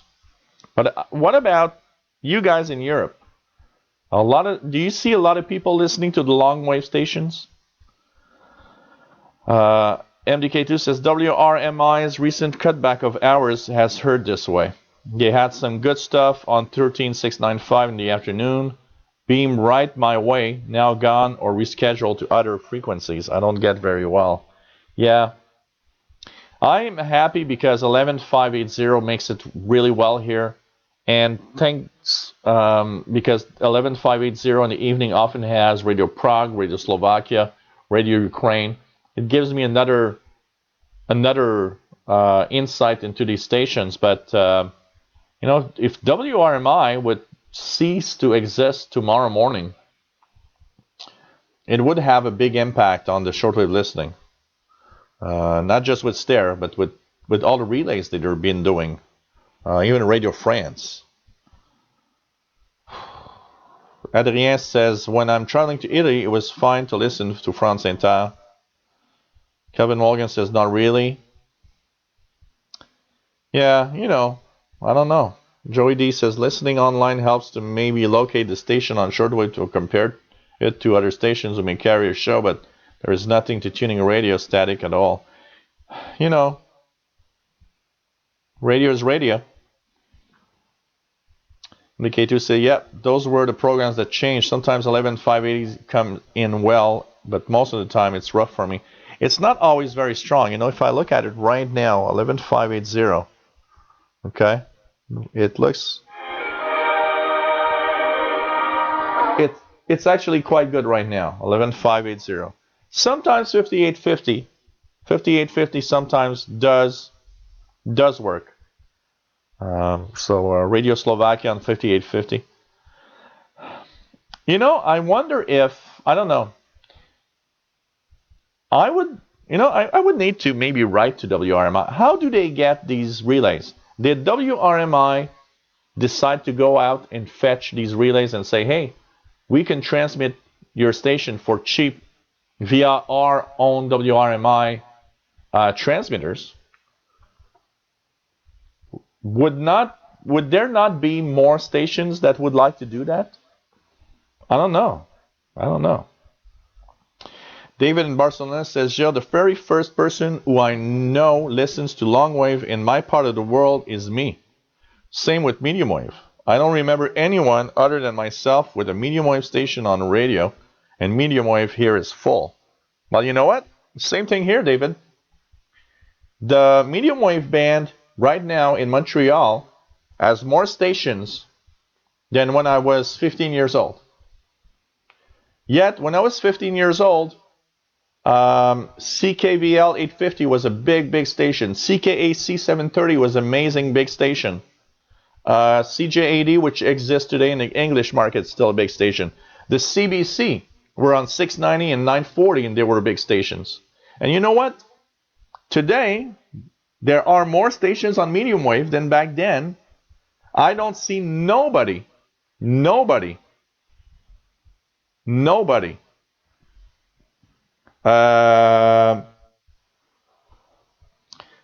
listening to medium wave at all here.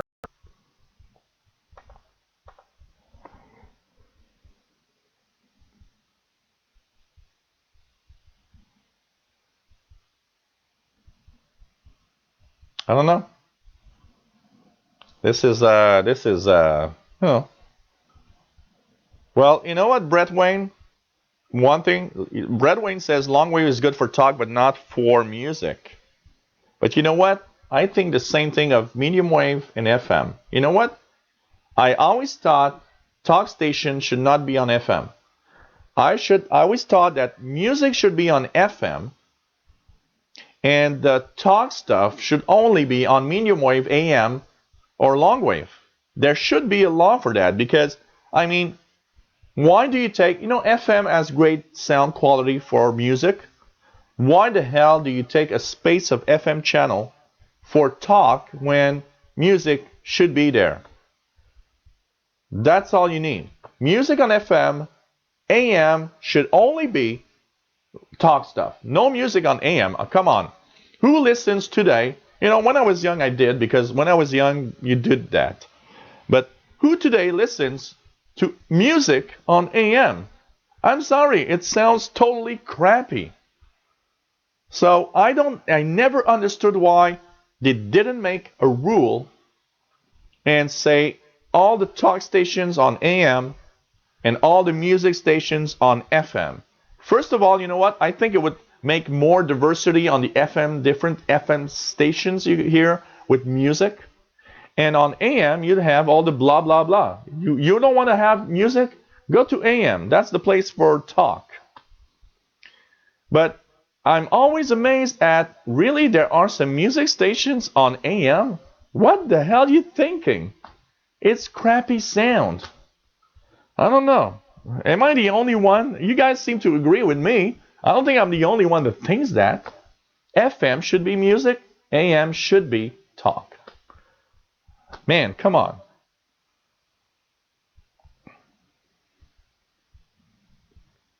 Yeah, music on FM and talk on AM, that would be great. That would be great. So the people that love talk would be on AM or long wave, and people that love music would go on FM. You know. Well, you know what, Cozy Afternoon? Welcome to the show, and you have an interesting one here. You say, maybe because FM carries better, and that's not the case, and I'm going to give you an example here. Okay? I'm just going to read. So, Cozy Afternoon says, maybe because it's FM, it carries better. And here in Montreal, we had two very strong 50 kilowatt AM stations that were the Canadian Broadcasting Corporation. The French CBC was on 690 kilohertz. The English CBC was on 940 kilohertz. They would make a great signal around all of the city and far away into, you know, like 50 kilometers away, you would still hear them really well. One day they decide, let's go on FM. So CBC moves from 690 kilohertz to 95.1 FM. 940 kilohertz moved to 88.5 FM. What happened next is that a lot of people started complaining, I don't hear you anymore. The CBC actually had to put 3 FM transmitters around town in order to make it through Montreal, where 150 kilowatt did the job before. And if you're 50 kilometers away, you could still hear the medium wave ones. You can't hear the FM ones anymore. So, you know, this is an example of medium wave for talk is great, and it makes greater distance for sure. So, you know.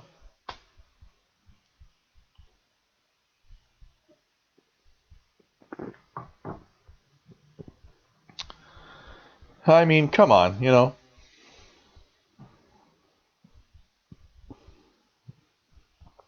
Yeah, I hear the AM stations that broadcast music are usually low powered, but you know what that's intriguing to me? 940. There's a station on 940.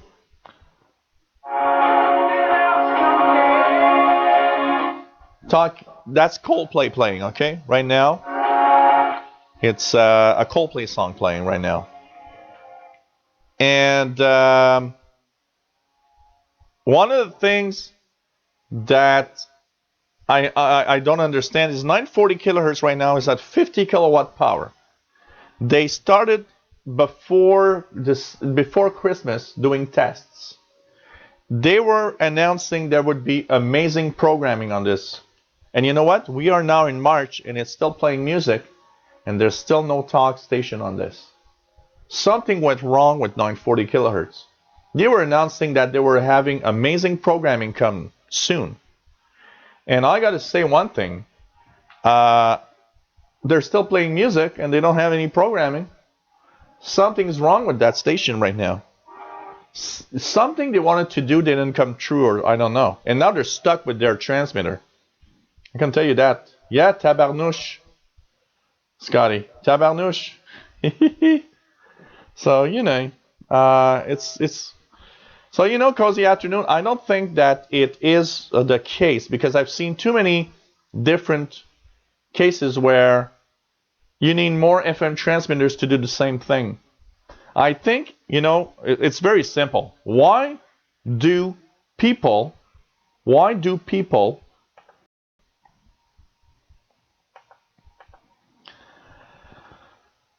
why do people why do stations want to go to FM? You know why? Because everybody's on FM now. Everybody's listening to FM. Around me, I don't see anybody listening to AM stations. And the reason they want to go to FM is simply because FM, that's where everybody is. And we see more and more stations. Take care, Howard Parker. More and more. Yeah, when Carol, you know what? You're one of a kind. I listen to AM stations also. I sometimes go to CJ 8800 to see what they're talking about. I do also. But most people now go to FM. And a lot of people, just a lot of radios, more and more radios come out with no AM inside them, just FM. It's just, sad. Absolutely. So, they just want to be on FM mostly because they want to be where everybody is now listening and try to get the most market share in their listening audience. So, I will check it out, David, the VM Westlife videos of Sequam AM stereo. Yeah, I'm sure it must sound pretty good, for sure. Yeah, but Randall, you can get some good distance of FM with tropospheric ducting or sporadic E, but you know what? Medium wave at night always propagates really far. That's pretty amazing. So, that I don't understand, Carol. You know what? Stations that simulcast, hey, you do one or you do the other, but you don't do both. That's kind of a waste of bandwidth. I don't know. That's my take on it. SG2 East Nebraska says propagation getting better. Solar flux 75. A index 21. K index 2. That's not too bad, actually. K index of 2 isn't too bad at all. So pretty nice. And you guys are watching the Shortwave show. And it's getting even worse all the time now. Getting yellow all the time. And I see my output here is not perfect. 24, 27, 17. It's usually better than that. My frame rate isn't that great output right now. So,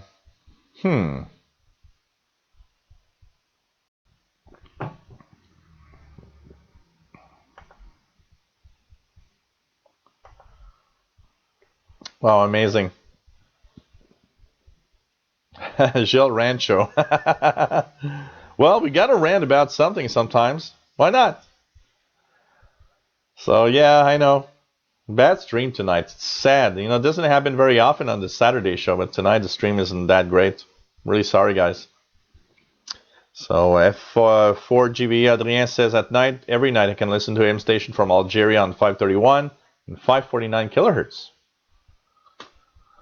Scotty Tier 6, AM is a problem downtown Toronto due to 360 Hz buzz from the three-phase rectifiers for the 600 DC, the streetcars over headlines. Yeah, that is true for one thing, though, is that there's a lot of noise on medium wave or AM, a lot more, and that is a problem. That is a problem. So, F4 GB Adrien says, Jill, do you catch any European long-wave stations in Canada at night? I used to receive 162 from France long time ago. I know that people really in the East Coast next to the ocean sometimes do a lot more DX of that. But with the high noise now, forget it. I would not be able to do it anymore. John Ritson says, I love a great rant. We British are born perfected in the art of rant. It's not rant, it's discussion of what's good, what's bad, and what should be changed. Let's change the world of broadcasting. David says there's a local music station here on medium wave, 828 kilohertz, it FM, and during the nights I get gold from the UK on 1548 because of the 9 kilohertz channel spacing. The sound is not very good. So, you know, do AM antennas make any difference outdoors if the radio itself gets interference from things in the home? Yes, that for sure. If you could get an outdoor antenna, you'd pick up less of the noise inside your home with a receiver. Unfortunately, most radios, most AM radios, do not give you the possibility to have an antenna in it.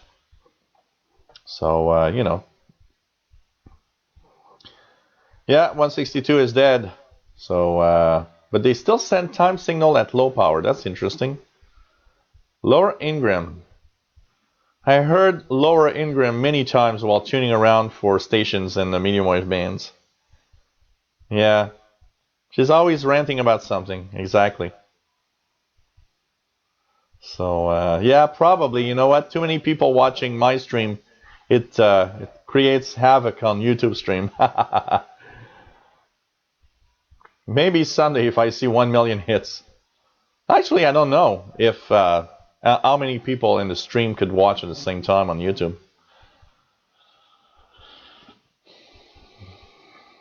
Yeah, in the US it is 10 kilohertz. Yep. Sequam really makes music sound good on the US medium wave. Oh man, you know, but here's 10. But I like the fact that, you know, 10 and 9 kilohertz because it helps us listen. You know, I remember listening to that Norwegian medium wave station. I think it was on 1341 kilohertz or something, somewhere there, 1351. I don't remember which frequency it is, but I remember hearing the distinct Norwegian language, and that's because there was, you know, 9 kilohertz, 10 kilohertz. There, some of the frequencies are spaced a little bit. Yes, Carol. The Amazon Web Services were disrupted by a command line that was issued that was bad and that crashed a lot of websites. You know, it's not that it sounds super bad. I mean, you know, I listened to music on medium wave for a long time, but the FM is better, that's for sure. Yeah, that's why Danny Shortwave, I have an option now. It's new to YouTube. There's an option called Super Chat. So when you're on the chat, an option is called Super Chat that you can add. So I can put a check mark and give you guys Super Chat. But to use Super Chat, you have to pay. So when you're on a feed that has a lot of people watching, what you need to do is get Super Chat. Now you'll pay for it, but your posts are always going to be on top of everybody else's when you actually are talking to someone. It's a new feature, but of course at 200K plus watching, man, I can imagine.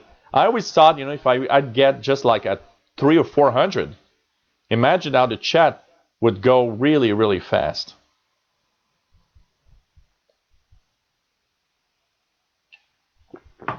Google's always working on the servers, and YouTube's always having problems, so, you know. Yeah, they have to do slow chat.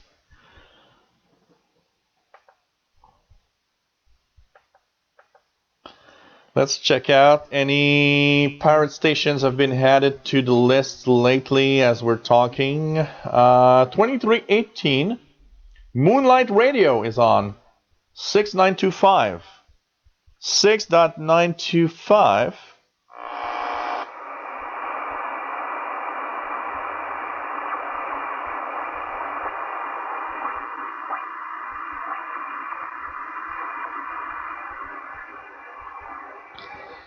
I don't hear anything, but apparently Moonlight Radio at 2306 UT, so that's 14 minutes ago.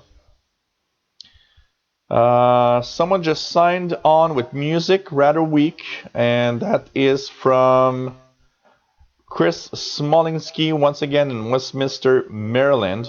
So if you guys want to try it out, 6925 kilohertz upper sideband, heard on at 2306 UT, so 14 minutes ago on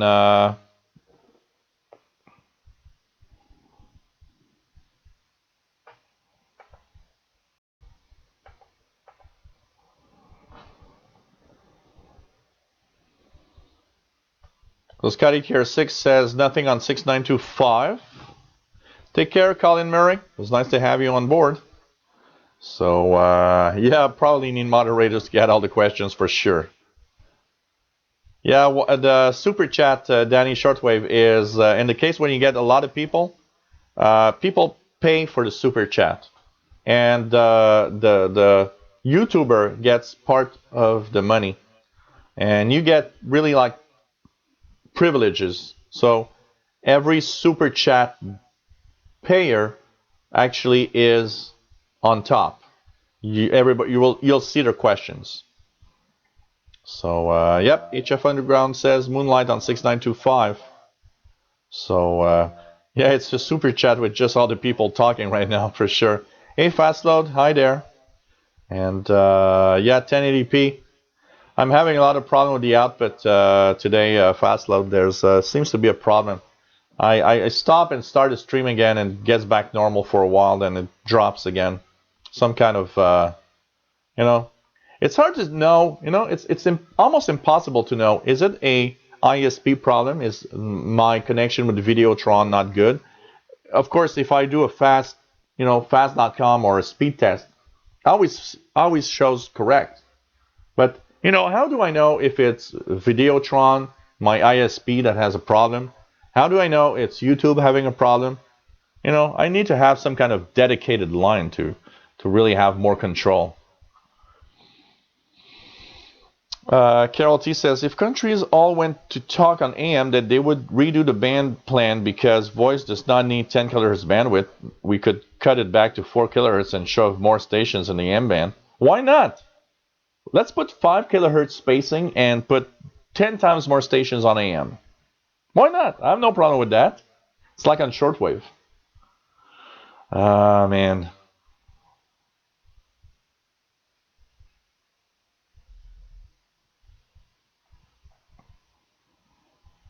Static on 6925. So really nothing much. Oh, it is, Adrien. It's just because for Super Chat to be available, I need to activate it. When I actually do the live shows,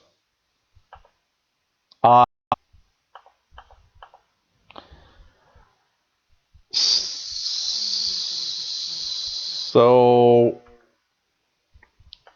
when I do the live shows, man, when I do the live shows, I have a option to add or not the super chat, and basically it's me to activate it or not, and I don't need the super chats. It's okay.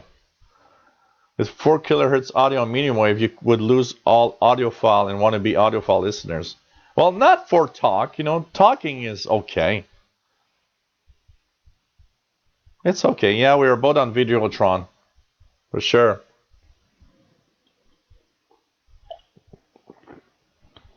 How the hell do you know if it's YouTube, Videotron, my ISP, or, I do think that my setup is fine, so I don't know.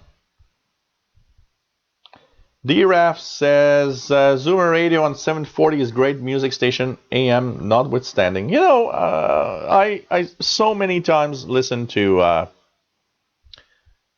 AM station. When I was young, I remember listening to an AM station with like full static because it was one of the only stations playing like Stairway to Heaven 40 times a night.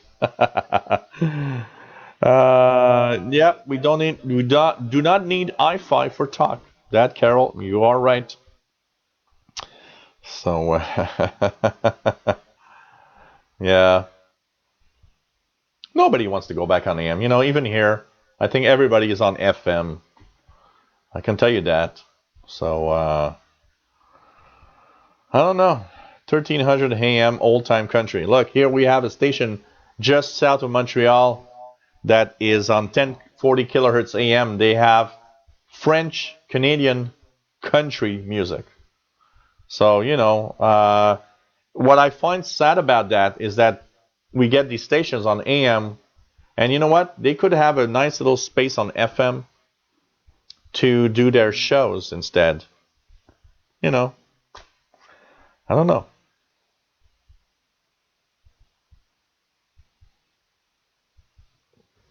Yeah, yeah. You know, on old receivers, like old tube receivers, these big old tube receivers, they have huge speakers in them, and the bass of the sound when they talk is just amazing. Oh yeah, there is such thing, Carol T, as French Canadian country music, and I can tell you one thing: it's one of those things I can't listen to. Okay, if somebody does a song of a French Canadian country music. Okay, I'm going to just move away,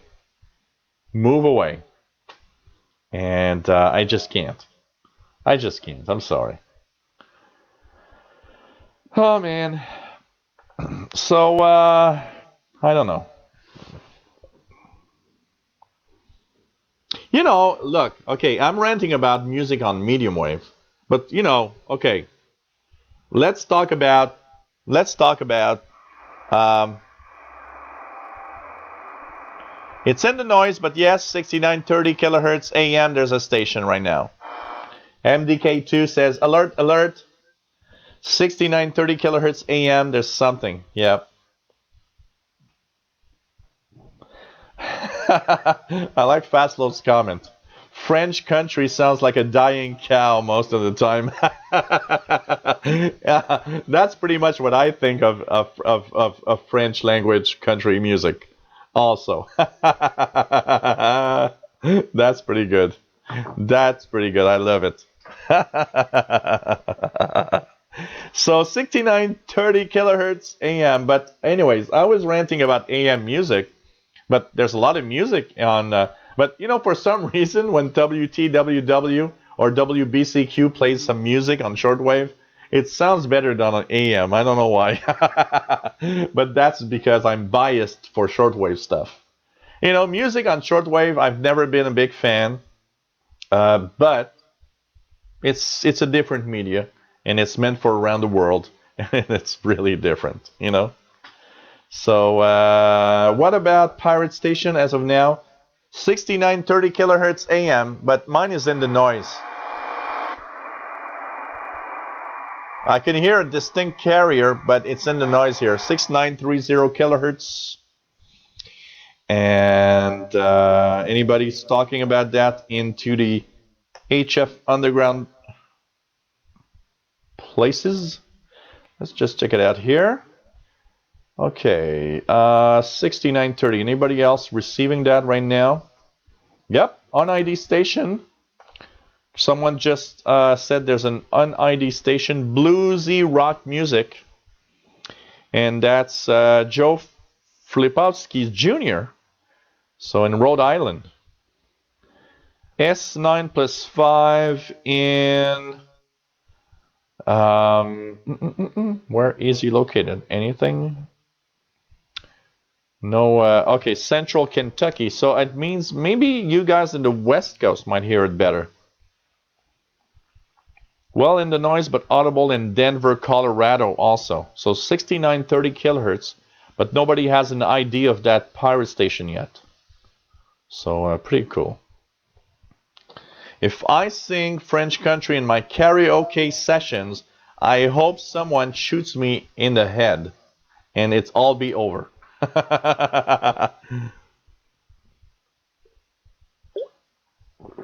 All I gotta say, David. Oh man. Steven Gibson says Wolverine should be on later.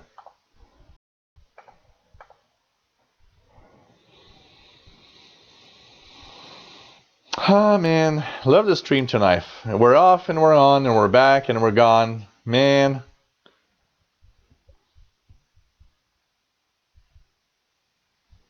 How do you have alerts for AM shortwave, a kind of DX cluster for broadcast? Actually, wait, for the, no, for the pirates, for the pirates,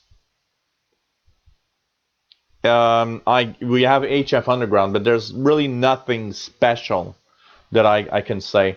One of the great places for a lot of information also is the DX Listening Digest on the Yahoo groups. But I can tell you that. I don't have any particular alerts for anything. Except there's a DX cluster for amateur radio, but for the pirate stuff, there's HF Underground. HF Underground is great. They have a European and a North American list of, everybody's just like going there to post on the stations that are online right now.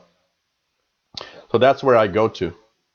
SG2 East Nebraska says 6930, hearing music, lots of static, S7 or so. So in East Nebraska, hearing a little bit there. Here I hear a carrier in the noise, but not enough for a signal. So yeah, it's a great place for the HF Underground forum. HF Underground is perfect for pirates. It's the most amazing place you can go on the internet. Joey D says, I put a bid in for a Zenith Transoceanic. Was better than the other used ones. A bit pricey, but from demonstration on YouTube receives is fantastic. Yeah, if you get one that works well, these are a pretty cool thing, and they're pretty cool rigs to have. You know what? Those old tube rigs are just amazing. I gotta tell you that. Hey, MDK2, no problem. I'm about to sign off also. We've been on for 3 hours, 32 minutes. I know the batteries in my wireless microphones are about to say bye-bye also. So I had a Zenith, Fastload has a Zenith Transoceanic, sold it for 150. These are great. These are great rigs. Can tell you that. If I'd known you back then, Fastload, I would have bought it for you. Can tell you that. So, CRS, David in Barcelona says Chinese pop music on CRS Spanish with stable S9 plus 20. So pretty good. Thank you, Bobby. And thank you for being a really cool supporter of both our shows. The shows that I do and the shows the From the Couch. You're a great guy. And you know what? I hope you enjoyed that PL380. Any questions, Bobby, about the PL380? Don't hesitate to ask me. I'll be happy to answer via email. No problem. So 6930 being heard in Rhode Island, Maryland. You know what? I hear it just barely in the noise. If I had less noise, probably I could understand. But triple A's. No, I don't have triple A's behind me. I have double A's. These are double A's, and but I don't have triple A's here. What? Okay, here, yeah, maybe 2. I need 4, and I need 4 in good condition. What does that mean, Jerry? You wanted me to go on until like midnight tonight or something? So yeah, yes, I know.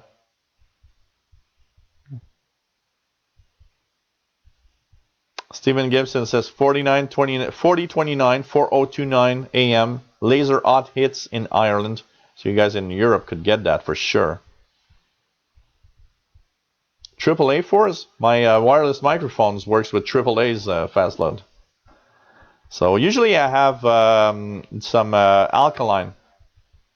So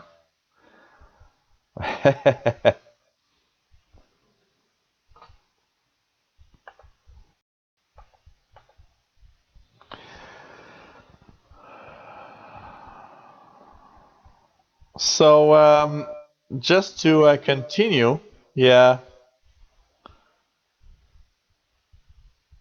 So to answer the question, F4GV Adrien, if I've experienced strike from YouTube because of copyright when I broadcast music from my HF reception, yes, multiple times.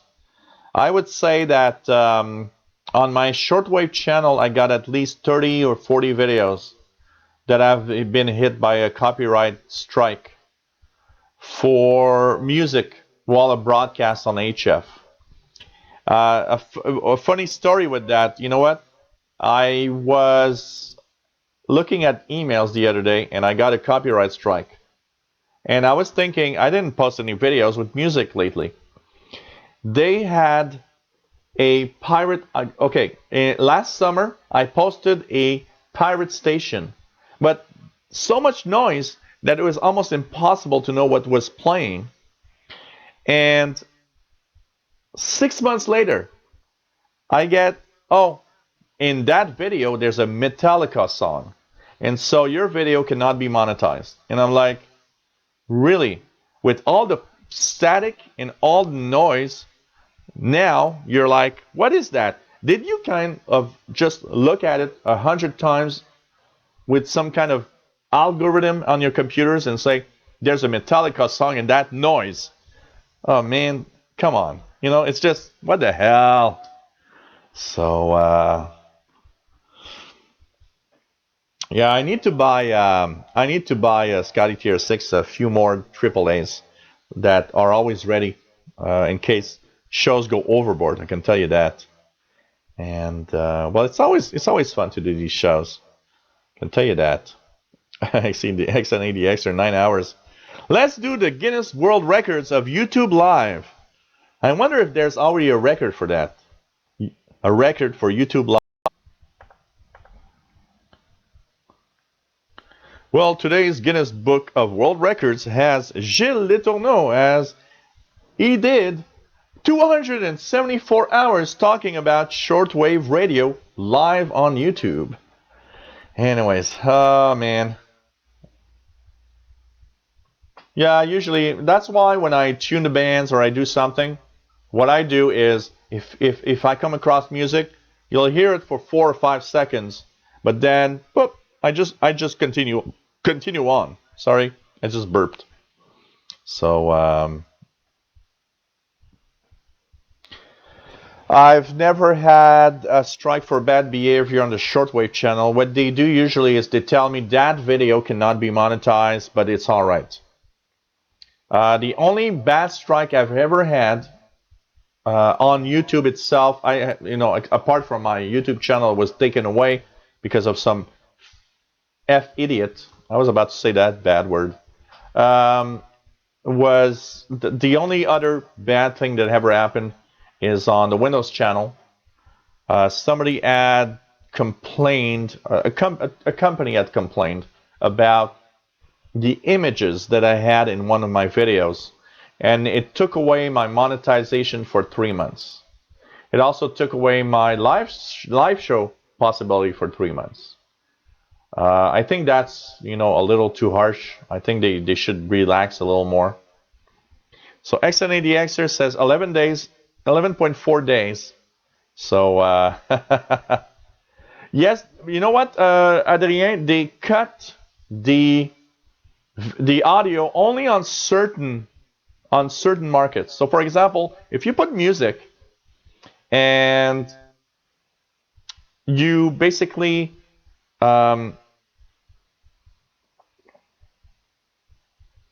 have a certain, let's say Metallica, because that's the example I gave. I don't even know why, because I'm not a big fan of Metallica anyways, is that they will leave it for certain markets, but for example, in the UK, they might say, oh, in the UK, you can't do this. It depends on the copyright laws of each country. So for example, the other day I was watching a video of a artist, actually a playlist for In Excess, okay? In Excess, an 80s group that I loved. And basically,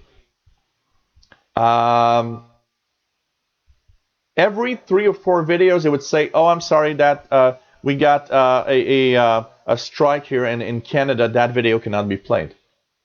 But in the United States, it can, or in UK, it can, or in the reverse, here it's going to play, but in the UK, it's going to be blocked. Sometimes they actually block you know, the audio. So you see the video, but you don't hear any audio out of it. So there's a lot of stuff. Yeah, Master of Puppets. It's probably the best album from Metallica. You know, that's the Metallica from the time that it was pretty cool. And I don't know. What do you want? I can tell you that. Yeah, NXS was a good band. I liked the NXS. I had all of their vinyl albums back then. Kick and loved Kick. That album was great with what was the greatest hits there? Need You Tonight. Need You Tonight. There's the other one was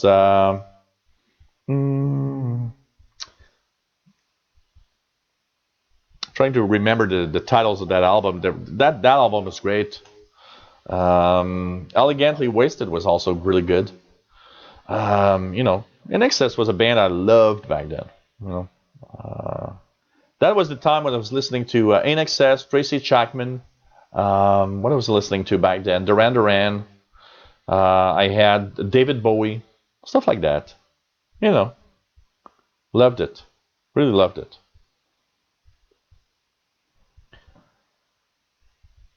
Well, you know what, Adrien? If you want to do a tuning the band live, when you get to a channel where there's a song, okay, don't stay more than 5 seconds on it. That's why everybody, you know, I got emails all the time, and people saying, hey, you got on that station, but you just moved away real fast. Yeah, because if you stay more than 5 seconds, you will get a copyright hit. And if you do a 2-hour show, unless you go and cut that little part, all of your 2 hours are not monetized. So every time I get on a music station when I tune the bands, I just move away real fast because I don't want to have a copyright strike. In my case, it's not a dangerous strike. It's not a strike that's, you know, going to remove monetization for my channel. But it's just that if I'm about to do 3 hours of show with you guys and learn the next day that, you know, YouTube will not monetize it, it's cool. I did a live show, but, you know, at least, please, let me monetize it a little bit, you know. So if you don't activate monetization, Adrien, what's going to happen is simply some people in some countries will not be able to see it. So they're not going to remove your video, but if you put a video with something that I can't read, for example, here in Canada, it's impossible. Well, when I look at your tuning video, you will have the video audio removed from certain countries, or in certain countries, it's just going to say, sorry, you can't view this. That's it. Hey, SL Joseph 74, nice to have you from Texas. K5BGL. BGL. So, pretty nice. Juan Amigo, take care from Spain. It's nice to have you on board. Brett Wayne says, Ozzy, Zepp, and you too. Yeah. I like those. I was a big fan. When I started playing guitar, Led Zeppelin was like my band. U2 is a band that I loved. Yeah, I know. Time stays still here. That's why it's like that. So, but there's no really, for most music stuff, you don't get a really hard strike. YouTube already has something prepared for that, so they're just going to say, hey, you shouldn't do that. It's okay. And in some places where it's not going to work, and that's it. So, hey everyone, we've been on for 3 hours and 45 minutes. I'm going to say bye-bye. I want to thank everybody for being here. I want to thank everyone for also just saying hello. I want to thank everybody that donated to my YouTube, to my PayPal account for, what I do. It's super cool to be here tonight. It was nice to do this little show, 3 hours 45. Man, time flies. Love you guys. And Merci beaucoup. Thank you very much, everyone. Really, really fun to have everyone here. Stay safe. Next show is Friday, March 17th. We're going to tune the bands live with the software-defined radio, Soft 66. March 18th, we're going to have another Saturday show for Shortwave. Take care, everyone. Have a great time. Thank you all. Hey, JST300Z, nice to have you on board. Take care, everybody. Have a great time. Stay safe. Bye.